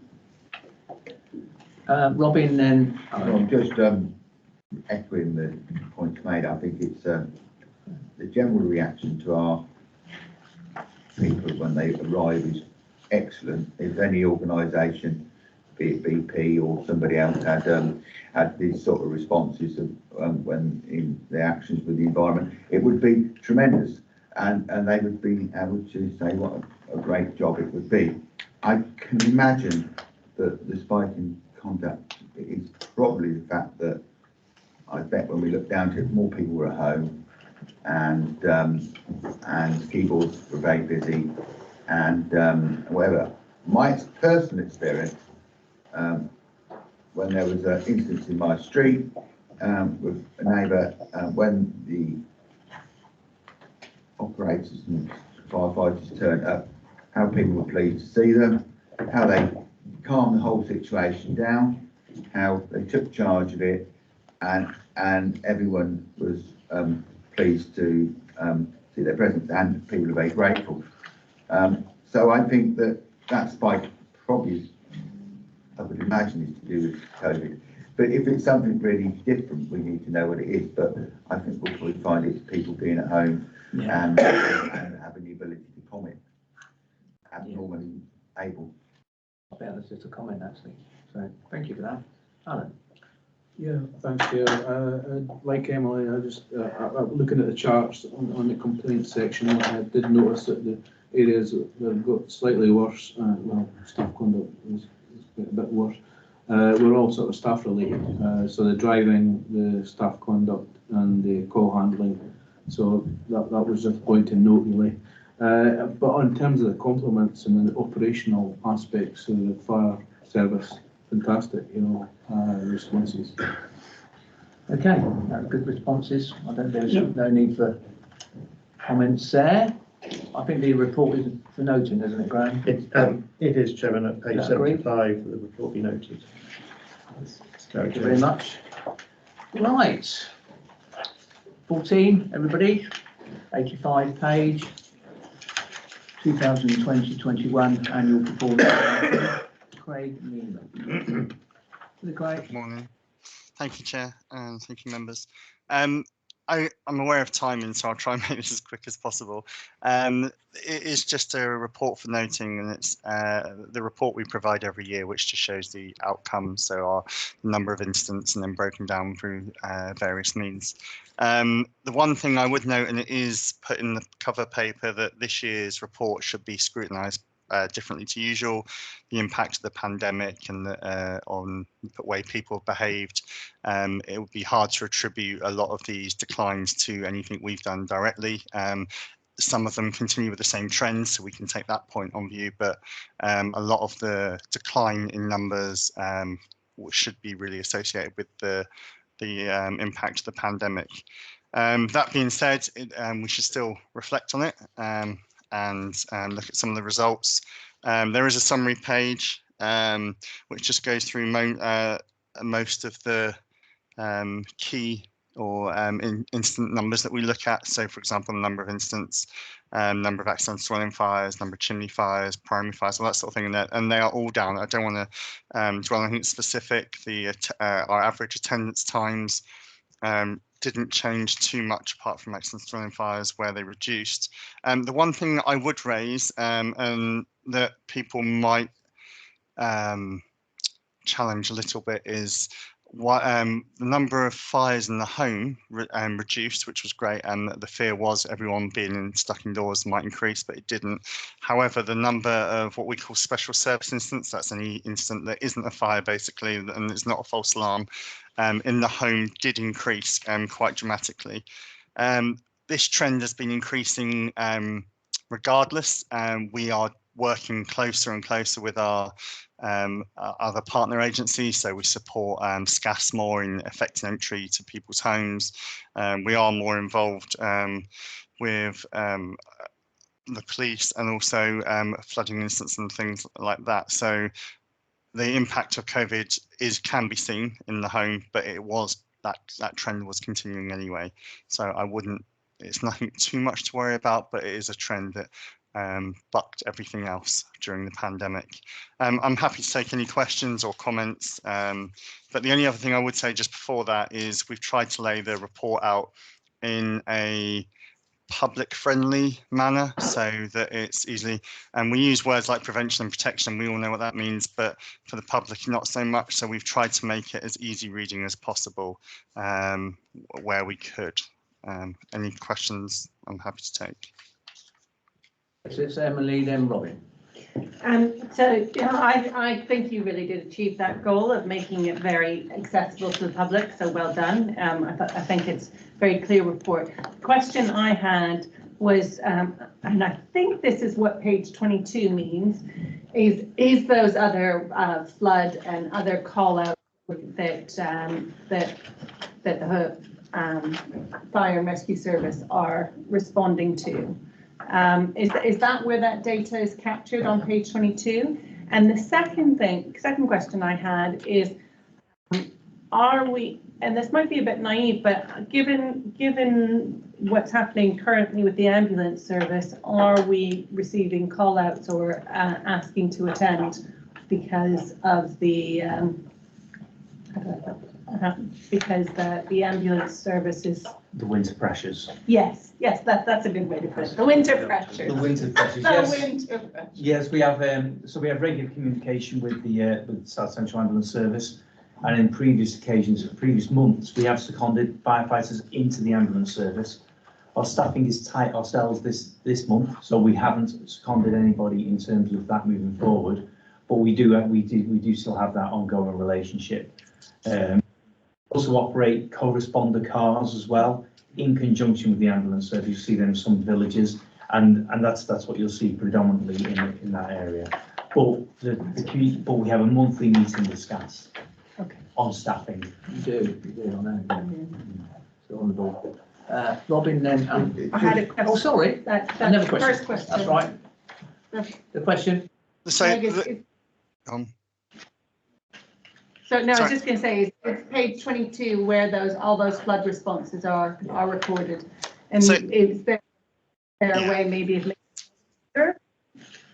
Okay, so page 22 on my report is the corresponding report, so I apologise if we're looking at different things. However, the flooding, there is a problem with national reporting, and that's something that isn't clear in this, and that is the fact that flooding is recorded nationally, and we don't really have control over that for the fire sector. Whether somebody leaves a tap on in the flat above and it comes through, that's classed as a flood. Whether your ceiling falls through, the roof falls through, or there's a leak there and that's coming to electrics, that's classed as flooding. So unfortunately, the flooding is probably our least accurate reporting measure, and we're lobbying and we're challenging to get that done, and what we do is we actually manually go through and look at every flooding incident, believe it or not, and we do try and understand that a bit better. So when we provide our local councils flooding information, we manually trawl through those to understand what they are. And the other thing to note with flooding as well is we might receive 20 phone calls or 30 phone calls regarding flooding, but that would actually only appear as one incident, because we would send one appliance to that street to help with that, or maybe two, but that would only appear as one incident because we would only count that. We'd have multiple calls, and it's the same for a fire. If you had multiple calls for a fire, granted it might affect multiple properties, it would still only be one incident. So the number of flooding calls aren't ideal from an analyst point of view to how we can benefit that. But yeah, and what was the second part of your question? Sorry. That was that was my question. So how do we then, given what you've just said about the data, which just sounds mad, and appreciate the challenge that you have,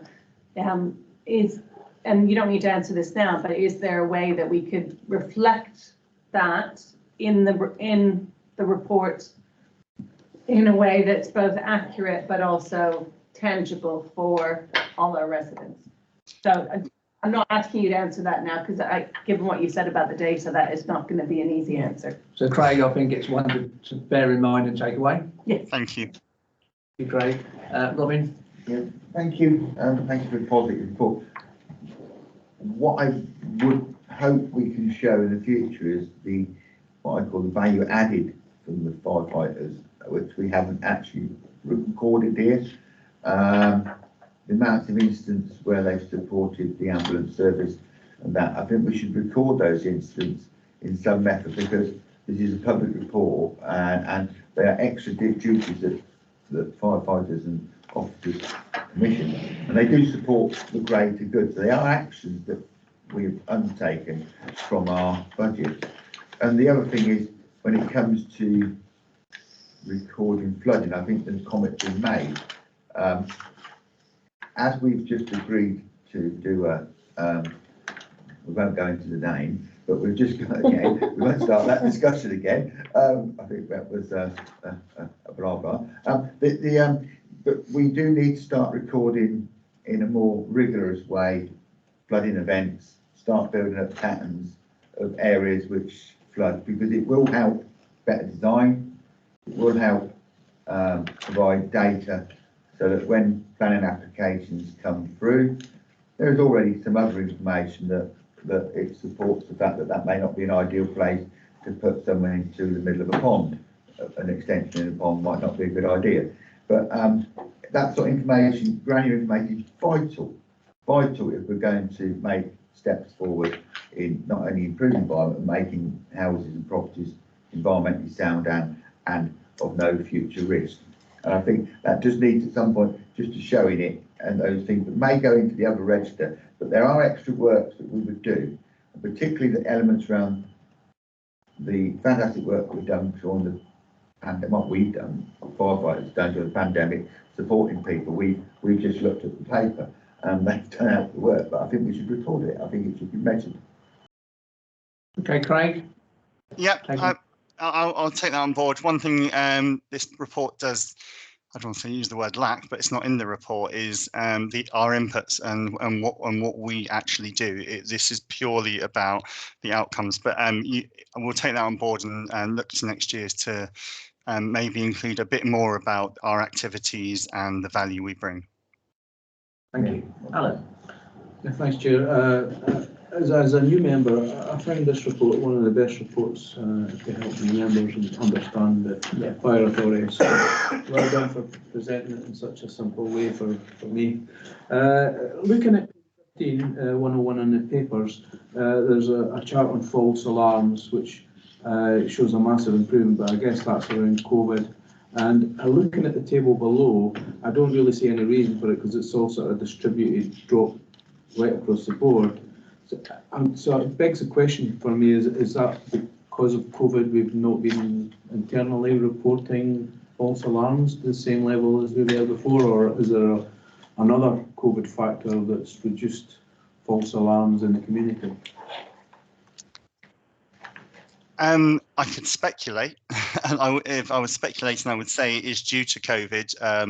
and very much the fact that certain offices are closed. So we go to a lot of false alarms for commercial properties, for example, and a lot of people have been working from home. So there was a lot more properties that were closed. However, that did then bring a different challenge in, and we went to some slightly different AFAs. But without really going into it in depth, which there is actually a review currently happening with regards to our automatic fire alarms and unwanted fire signals. So what we call false alarms in here, but we call it unwanted fire signals.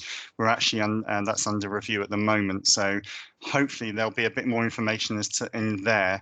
And that's not to say I can't bring another report next time with regards to the AFAs and just where and when and why maybe. But some of it, our AFA data is probably our most limited. I know we talked about flooding, but when it's a false alarm, we don't capture too much information, only the reason for the false alarm, so and the property type really. So we can have a look at it for sure, but my speculation would be, and it was and we did predict a massive drop in false alarms in the workplace due to a lot of offices being closed. Thanks for the answer. Yeah. Thank you. And obviously there's been really good comments on the value of this and the work you've actually put into this. It's a really good document, I think, really superb one. So any more questions, Rex? During the time that this document covers, we've opened up the blue light hub and closed down 2 of the older fire stations. So in terms of attendance times, are we able to extrapolate any information as to whether we are faster or less fast in attending incidents? Craig? Yep. So as a whole service, and for the different incident types for the whole service, that is in the report. So that tells us our attendance times and how we're doing. We can definitely, and we have done that work already, looked at West Ashland and the impact of the merger of the 2 stations. It's currently, or it's about to be, sent to the chief in his email box for some work that he's about to do. However, it is a very difficult thing to do again with the pandemic, because we are effectively comparing one environment against another. So the West Ashland opened during the pandemic, and yeah, it is difficult to compare the 2, but we have done our best, and that is something that Jason, our chief, will be able to share shortly. As I haven't got it yet. No, you haven't got it yet. Anyway, good question. Thank you very much. Any other questions, anybody? Graham, put the recommendation. Thank you, Chairman. Recommendation at page 85, that the outturn performance against the outcome measures specified in the corporate plan 2020 to 25 be noted. Agreed, everybody? Agreed. Chairman. Right, item 15, page 111. Very important process again, operational insurance improvement plan. Sean. Chairman, thank you very much. Members of the Overview Committee, the purpose of this paper is to update the Overview and Audit Committee on the progression of the Operational Assurance Improvement Plan. The Operational Assurance Improvement Plan is a dynamic document which we use to enhance our service's ability to capture, scrutinise and respond to operational learning. The Operational Assurance Plan is updated at the Operational Assurance Group meetings, the last one being held in September, and they are held quarterly. The latest recommendations came from recent high-rise exercises that we've held locally, and also multi-agency exercises that we've delivered at the Fire Service College, along with recommendations from our own learning review of commands, and also the Grenfell project programme, of which there will be a Grenfell project programme update after my brief. I've kept it short. If anybody wants to know anything else, I'm happy for any further questions. Any questions? Emily. I had one. It was to do with the Kerslake report, and I think part of the Kerslake report was about working closer with local authorities. Is that right? How am I getting the multi-agency working, isn't it? Yeah. Sorry. Sorry. Just there's so many different reports in this, but yeah. So I just wanted, I think that one, given some of the things that we talked about before, I think that one's really important.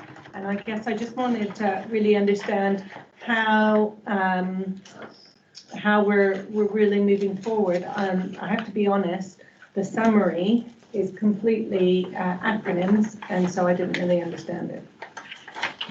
Sure. Okay, yes, Councillor, please. I mean, if some of the acronyms you want me to explain now, if the question is a question around how we work together, multi-agency, or is it particular to the Kerslake report? It's particular. Well, I believe the Kerslake report didn't. The Kerslake report recommend that we have improve the multi-agency working. Aren't the two linked? Am I wrong? Yeah, Council, part of the Kerslake report, and many reports that have come from recent incidents, maybe terrorist-related incidents, have spoken about multi-agency working. Ourselves together, we run multi-agency exercises at the Fire Service College, which we fund for ourselves, and we invite our multi-agency partners. And that isn't just part of the report. You'll see it says Cat 1 and Cat 2. So just to explain there a little bit, Category 1 responders are emergency services. Category 2 could be local, fuels, local councils, etc. So we work really well together to bring all of our multi-agency partners together on exercises. We've also got a programme through the Joint Emergency Services Interoperability Principles, where we train with South Central Ambulance and Thames Valley Police to do command training. So we are pushing this forward. There has been a little bit of an issue with South Central Ambulance being able to appear because of their workloads, but this is still ongoing, and we do train multi-agency quite well. Okay, Robin? I think just, can we have a code attached to the reports for acronyms so that as people can follow it? Because I read it and it says things like, you know, so-and-so, such and such acronym means something. I don't know what it means, so I don't know how to read that. So I could make wrong assumptions. And also, when it's printed, can we try to, whoever printed it, can they try to print the pages all running the same way? Because my one is one lot goes one way and one lot goes the other way, which means I've got to turn the whole document round to read. It's only a small matter, but it's not. But the report is important, and I thank you for it. It's just I really apologise. I didn't go to Ackerman store. I went to Buckinghamshire store, and I didn't. And Ackerman's wasn't major on the agenda there. I think we were doing CSEs at the time, and there wasn't a CSE on Ackerman. So if we could have a code for Ackerman, it would help me. It's a matter of detail, Sean, so I don't think that's a question. Any other questions, anyone? It is a question, can we have that? Yes, sure. That is the question. Well, okay. The other bit was just to add flavour to it. I know you did. Sean, so that will be sorted. Thanks a lot for that. Any other questions, anybody? Great. The recommendation is at page 111 of your agenda pack, that the progress made against the improvement, that the progress made against each improvement detailed within the updated operational assurance improvement plan is noted. Agreed, everybody, thank you. Right, item 16, obviously a very important subject here, landfill infrastructure update, October 2021. Steve Hawkins. Thank you, Chairman. Morning, members. Yes, so I'm going to update you on the Grenfell infrastructure report for October 2021. Members will note and will recall that the initial report was brought to the ONA Overview and Audit Committee back in May, and this is a further update. This follows on from the Grenfell Tower Inquiry Phase 1 and the recommendations that came out of that, 46 in total. And I'll talk a little bit about how those have moved in the last 6 months. The report highlights our collaborative approach, both internally and externally, and demonstrates that all departments are contributing to the work in order to meet the recommendations as part of this improvement plan. It also summarises the central support funding being made available to the fire service and looks specifically at some of the individual departments and their actions moving towards and assisting with our progress on the improvement plan. It's worth noting for members that a recent letter came from Lord Greenhalgh regarding the transparency about informing local communities about how we're progressing against these recommendations. The work was being undertaken anyway, and this report goes some way towards meeting Lord Greenhalgh's request for transparency and improving and informing the local community to demonstrate this progress.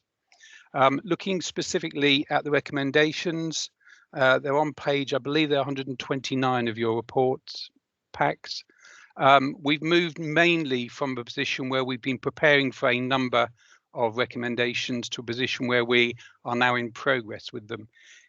As Sean mentioned previously, we're doing quite a lot of work with local authorities and other fire and rescue services with regard to exercises and assuring our exercise programs.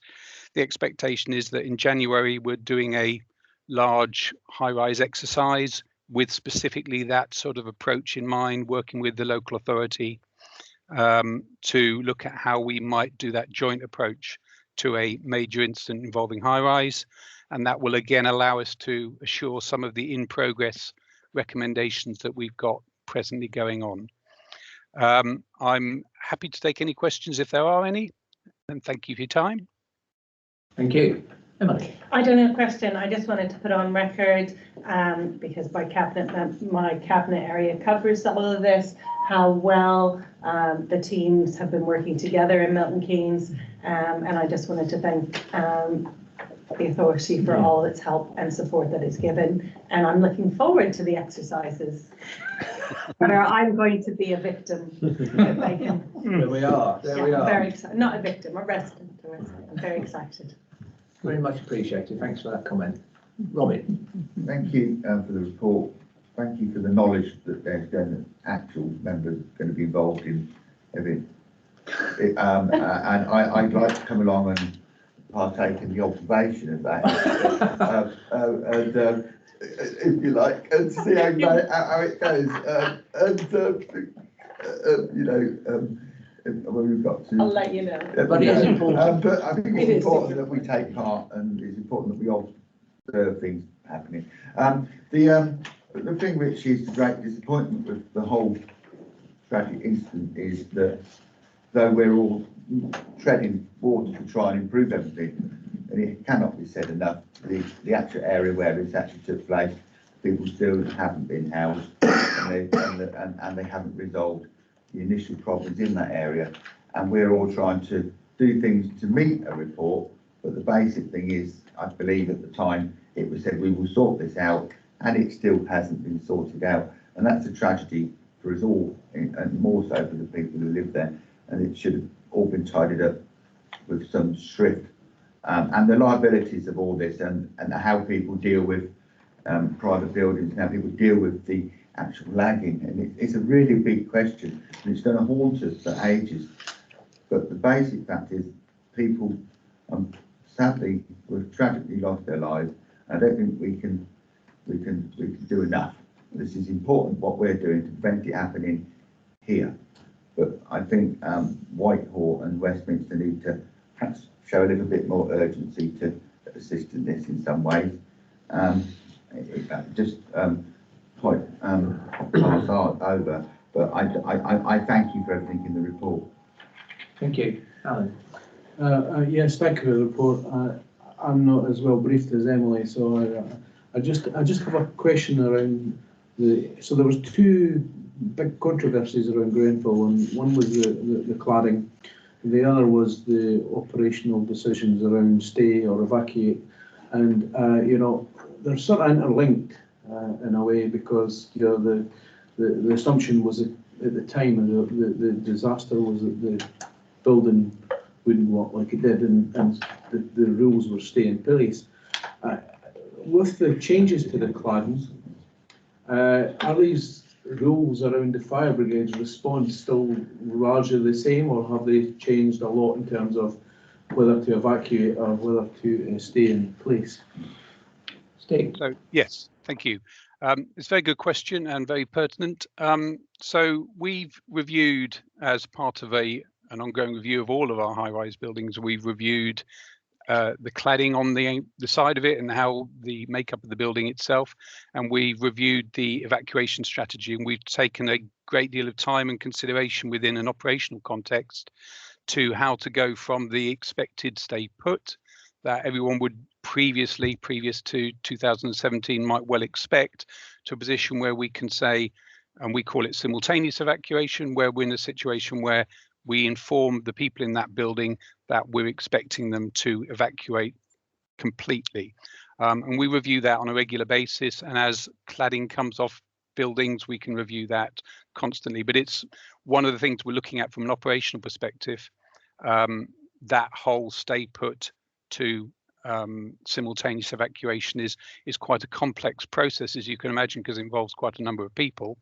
And that's some of what will come out of the exercise that we're planning in January, where we're going to use a full building and look at the amount of people that will involve and how that will move forward. So it's something we're very conscious of. It's something we have reviewed, and it's something we are continuing to, I would say, practice, but continuing to work with other local authorities to improve upon, shall we say. I hope that answers the question. Yeah, it does give me some assurance that we haven't got the answer yet, but it is an important area that we're working on. And sorry, if I can just add there, and that was some of the assurance that we're talking about as part of these recommendations will feed into that, yes. Thank you. Okay, it's a question of law, really. We know that parts of the investigation are taking place. What I'm unclear of and would seek advice in, to the best of my knowledge, there's been no actual final prosecution in this instance of anyone. So does that mean, through you, Chairman, that there are legal matters still ongoing which need to be considered in the way we comment about things? Because we could say, I think it was X that caused it, I think it was B that caused it. That's part of a legal process, and we have to be, correct if I'm wrong, we have to be careful how we word that. We may have personal views, but we're not part of it. And it is important that there's a legal settlement for this, clearly for the victims and their families. And I'm not sure where we are on that position, because it seems to have got lost with all the other really terrible things which have happened between then and now. Jason. The Grenfell inquiry continues, and actually in terms of, and it can be accessed publicly in terms of all the hearings, all the documents, all the evidence as it's submitted. It's actually, I watch a lot of it, because actually if you watch the forensic nature of the Grenfell inquiry, where it's, so there are a number of aspects to it. How did the cladding get on there in the first place? How did they get past planning? What were the safety certifications? There's all of that. There's also huge implications for the Fire and Rescue Service moving forward. If you look at the pre-planning aspects, the training of staff, the response at the time, all of them things are being considered through that inquiry, and they will make recommendations. In the longer term, watching the Grenfell inquiries, as you do, I think that will have huge implications in terms of planning. It'll have huge implications for the Fire and Rescue Services in terms of how they're organised, how they train, how they gather information, and there will be a number of improvement plans, I think, from that moving forward. You're dead right in terms of the. What strikes me watching the Grenfell inquiry is how forensic and how thorough they are, and everybody will have questions to answer in the end, because actually all the people that lost their lives, they deserve that thoroughness. Now, any inquiry of that duration will take a number of years to come through, but having watched it, and I watch it on a regular basis, there are things coming through that we will continue to learn from, and it wouldn't surprise it that there will be continual letters, there will be continual action plans over the next number of years which improve our service to the public coming out of that Grenfell inquiry. Lastly, I imagine that once the court cases and the inquiry is finished, the two things are running like that, I would imagine. There would be parliamentary implications because clearly, whichever government we have at that period, because it's likely to drift the way things go, it could be a new government which does this. It could be that the implications might be that they have to pass legislation and law which actually implement it, whoever's in government, because it's important that that's done, because without that, you know, we talk about a white paper earlier being about feasibility. I really hope whoever it is, you know, is a capable person in control of this in government, and that it actually does get the serious situation it does, because it cannot. It's gone through several prime ministers now, and or a couple at least, and we are, you know, we're on the journey. But that said, I think there will be real big implications in law, but that has to be done in Parliament to actually put that rigour into the building and everything else. So we're likely to not be discussing this for a generation, I think. I think just to pick up on that, in terms of the inquiry itself, it will call government ministers at the time. There's no doubt about that. It's called the London Fire Brigade Commissioner, existing officers and past officers. It's called, and that inquiry is really, really in depth. And I don't think any governments could escape the recommendations from the Grenfell inquiry. And it will change things for the future in terms of future generations in terms of that. Yeah, thank you very much. Thank you. Any other questions? Graham? The recommendation is at page 121 that the report be noted.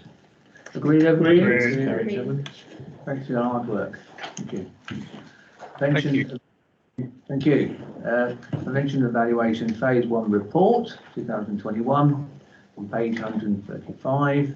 And that's Joe Cook and Adam Birch. Welcome. Thank you. Thank you, Chair, and good afternoon.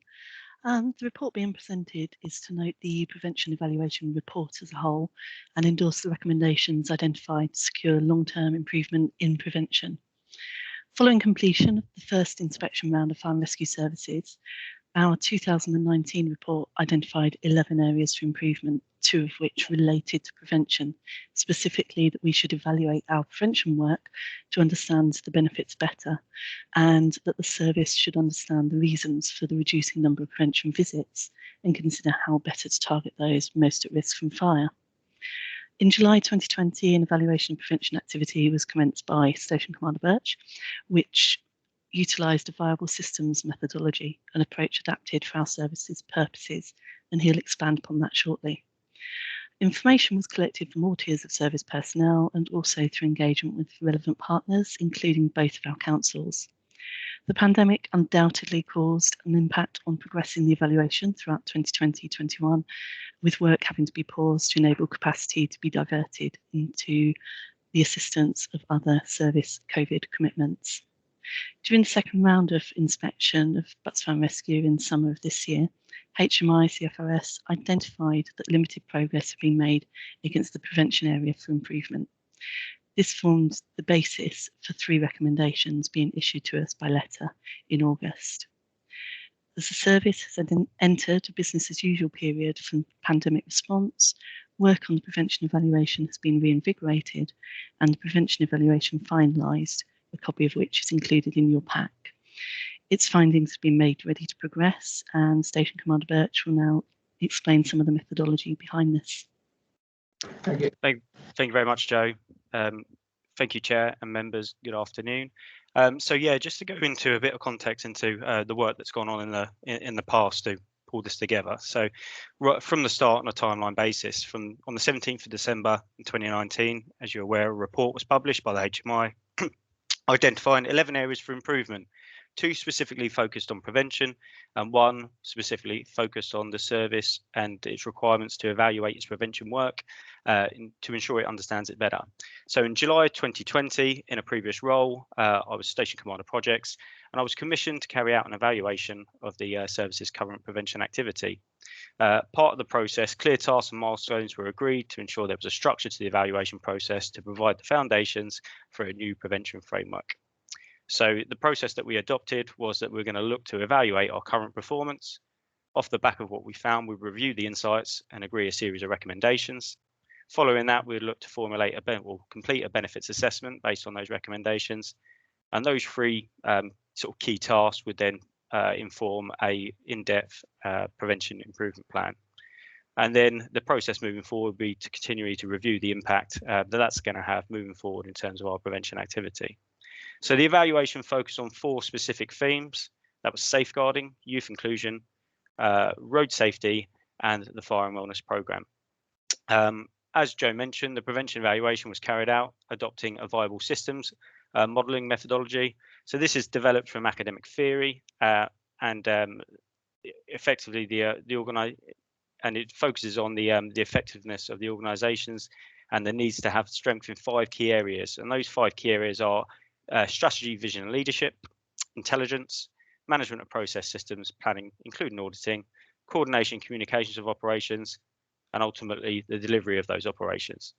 So in order to ensure the evaluation considers the views and insights of everybody involved in the successful delivery of the organisation's prevention strategy, a series of reality tests were completed. So over 25 engagement sessions took place across a range of different departments and key partner agencies. In addition to this, in addition to the insights, we also looked at reviewing secondary data and making sure we analyse that, focusing on areas such as data collected through the fire and wellness programme, data held on householders which may be targeted or referred by the service or the authority, and the sources of data intelligence shared by our partner agencies. Throughout the summer and autumn period of 2020, significant progress was made with regular meetings taking place to feedback to the head of prevention, response and resilience. At the time was Area Commander Dave Norris, along with the Group Commander for Prevention and Joe as a prevention manager. A draft report was produced towards the latter part of 2020, which featured 45 recommendations categorised in those 5 areas I spoke about earlier. However, with the announcement of the second lockdown in October 2020 and the requirement to direct additional focus on matters arising from the ongoing pandemic, it was agreed that capacity and focus would be redirected to support the authority's response and recovery from COVID-19. So some examples being the support of mass vaccination sites, surge testing programs, and the introduction of lateral flow testing programs across the authority being a few examples. In September 2021, capacity and focus was redirected to formally conclude the evaluation document, reviewing the recommendations and completing a benefits assessment against each recommendation. This benefits assessment is essential in my view. It's an approach that allows us to prioritise the recommendations and give equal weight to the estimated resource commitment required to achieve each of the 45 recommendations versus the impact each recommendation will have on the effective delivery of our prevention activity moving forward. Concluding in categorising each recommendation as critical, essential or advantageous. This approach ensures the capacity and focus will prioritise in the right areas against what is arguably a very challenging and ambitious set of recommendations. An interactive prevention improvement plan has now been developed and encompasses the prevention evaluation recommendations, the HMIC recommendations that Joe alluded to, and also the prevention standards. So the prevention improvement plan acts as a live document, which will now allow the prevention team to monitor progress against what is now 60 recommendations, many of which you will see action agreed and evidence detailed against the progress, which can be found in Appendix 2 of the paper. Joe's going to talk a little bit about the look forward and the work that's going to move forward, and then we'll answer any questions you may have on the work that's gone on. Thank you. Thank you. Work is now in progress to develop all of our recommendations and actions identified into a project plan, which will then progress through necessary governance. Some of the timescales for this work will be set by external work streams, which comes from the Central Programme Office of the National Fire Chiefs Council, for example, with regard to the imminent release of a national prevention strategy, a standardised approach to evaluating activity, and also coming in the next 6 months is a workforce competency profile. Learning that has already been undertaken by the prevention management addressing areas within the evaluation and improvement plan includes that funding was secured last year by the authority to establish a number of new prevention posts that occurred during the period immediately after our first inspection. Service delivery area profiles have been delivered, and they provide information on community risk and incident demands and trends, benchmarking, and they assist us in making a comparison between service areas and national statistics to enable targeted local prevention activity to occur. The targeted programme of knowledge acquisition for operational staff, service delivery area profiles, etc. has been put into place, and planning meetings linking to the first phase of the evaluation are now integral to driving the prevention agenda forward. They address priority prevention objectives bespoke to our service area requirements. That concludes our report, but as Station Commander Birch alluded to, we'd be happy to take any questions. Any questions? This is a phase 1 report at the moment, so. No? Just make a comment, thank you for the report. And it's really good that you're working on these things, and as it's a phase 1 report, we look forward to the additions, and it's been a pile of joy that it's all time. It'll be coming back here. Exactly, and that'd be more points on it. Thank you. Okay. Don't be any more questions? No, we'll go to the recommendations. We come on page 135. That the evaluation report be noted, and secondly that the recommendations to secure long-term improvements to the prevention function in Buckinghamshire Fire and Rescue Service be endorsed. Great. Thank you. Thank you. Okay.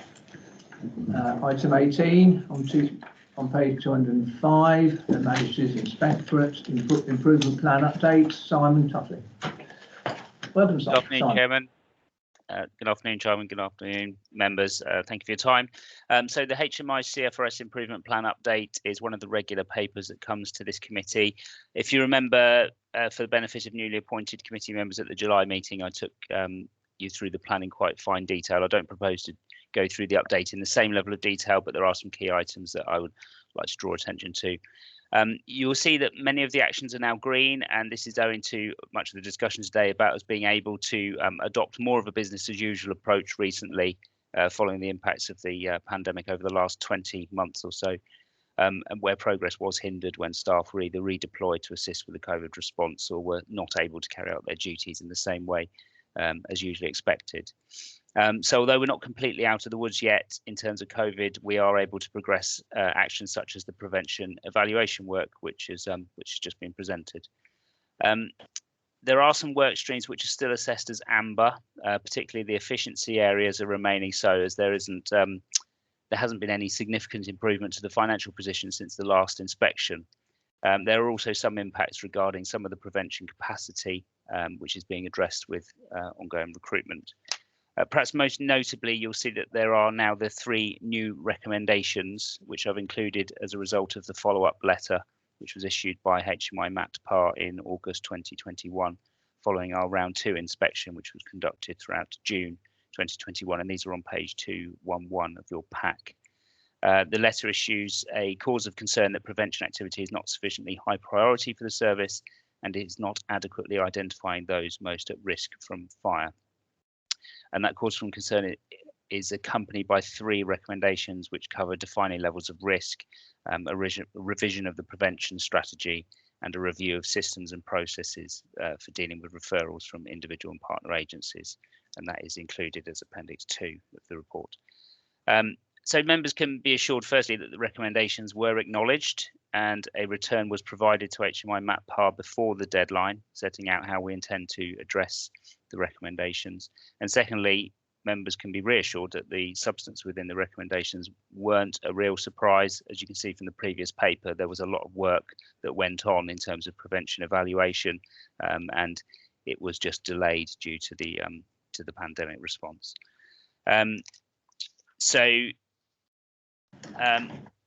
Really looking forward, the next update that I provide will be a complete refresh following publication of the round 2 inspection report, which is due to be published in December this year.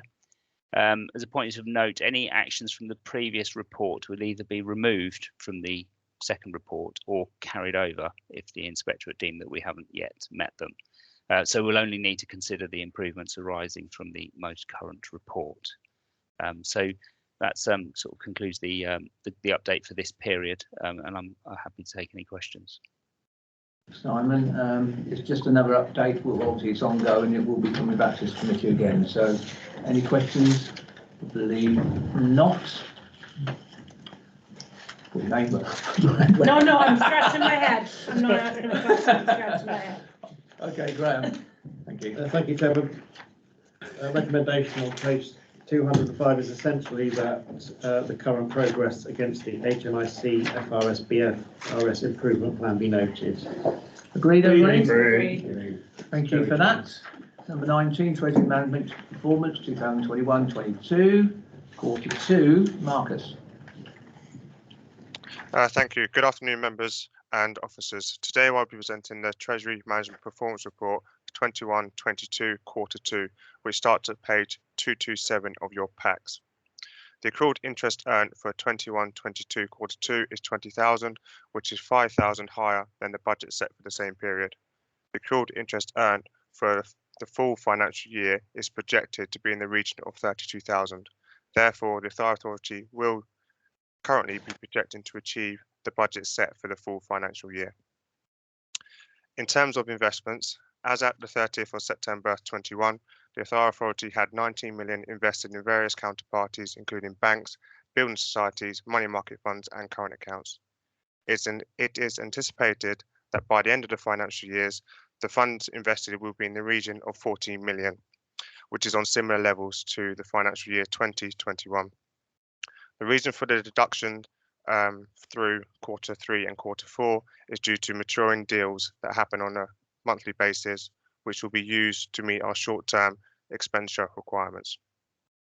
As you can see from the investment chart on page 230 of your packs, we have deals maturing on a frequent basis, and this is something that we were complimented on by our Treasury advisors on how well we manage our investment portfolio. Moving on to borrowing, in May 2022, the Fire Authority has a PWLB loan which is due to be repaid. The value of this loan is 620,000, and I've already made plans to ensure that we have cash available to repay this loan on time. I must add, the repayment of this loan does not impact our revenue budgets. Moving on to our budget set for the financial year. Back in February 2021 at a Fire Authority meeting, the budget was reduced from 150,000 to 30,000 as part of the medium-term financial plan. And there is currently no plans to increase this budget for 22-23. And that is following the decision made by the Bank of England in September and more recently in November to keep the interest base rate at the record low of 0.1%. I will be monitoring this to ensure that the budget is reflective of the interest rate the Fire Authority is able to achieve. And finally, I will continue to monitor the cash flow position on a regular basis to ensure the Fire Authority can meet its short-term expenditure requirements and able to maintain adequate liquidity. Thank you, and happy to answer any questions. Any questions? Robin? Just I look at the lenders and on page 229. I don't know who closed brothers are. Maybe just who they are. Are they a bank or are they as it suggests, a couple of brothers? Who they are? I don't know who they are. I recognise all the others, and that might be the fact that I'm not a man of money, so I don't get to look at these things very often. But I just don't know who they are. This question was also raised at the last meeting in July by another councillor. They're an investment company. I'll repeat what I said at the last meeting. They're an investment company, and they are not just two brothers. They are a company that we work with, and they work with other local authorities as well. So be reassured that they do meet our risk requirements, and the money we have invested with them is within our limits as well. Thank you. Obviously, the best questions are asked twice then. Yeah, definitely. Okay, any other questions? Graham? Recommendation at page 227 that the Treasury Management Performance 2021-22 Q2 be noted. Thank you. Agreed. On to the forward plan. It's at the back of the documents. Any observations? It's there anyway. It's on page 233, Chairman. That was an observation. Yes, yes. Okay. And all right. Agreed. Any questions? Okay. Obviously, the date of the next meeting is next year. 16th of March. I'll be happy to see you again then, but I can say today, if I can, thank you very much for your support. It's a very important committee, this, and I value all your support and questions. So thank you for that, everybody. Thank you. We'll have to remember to change the members at the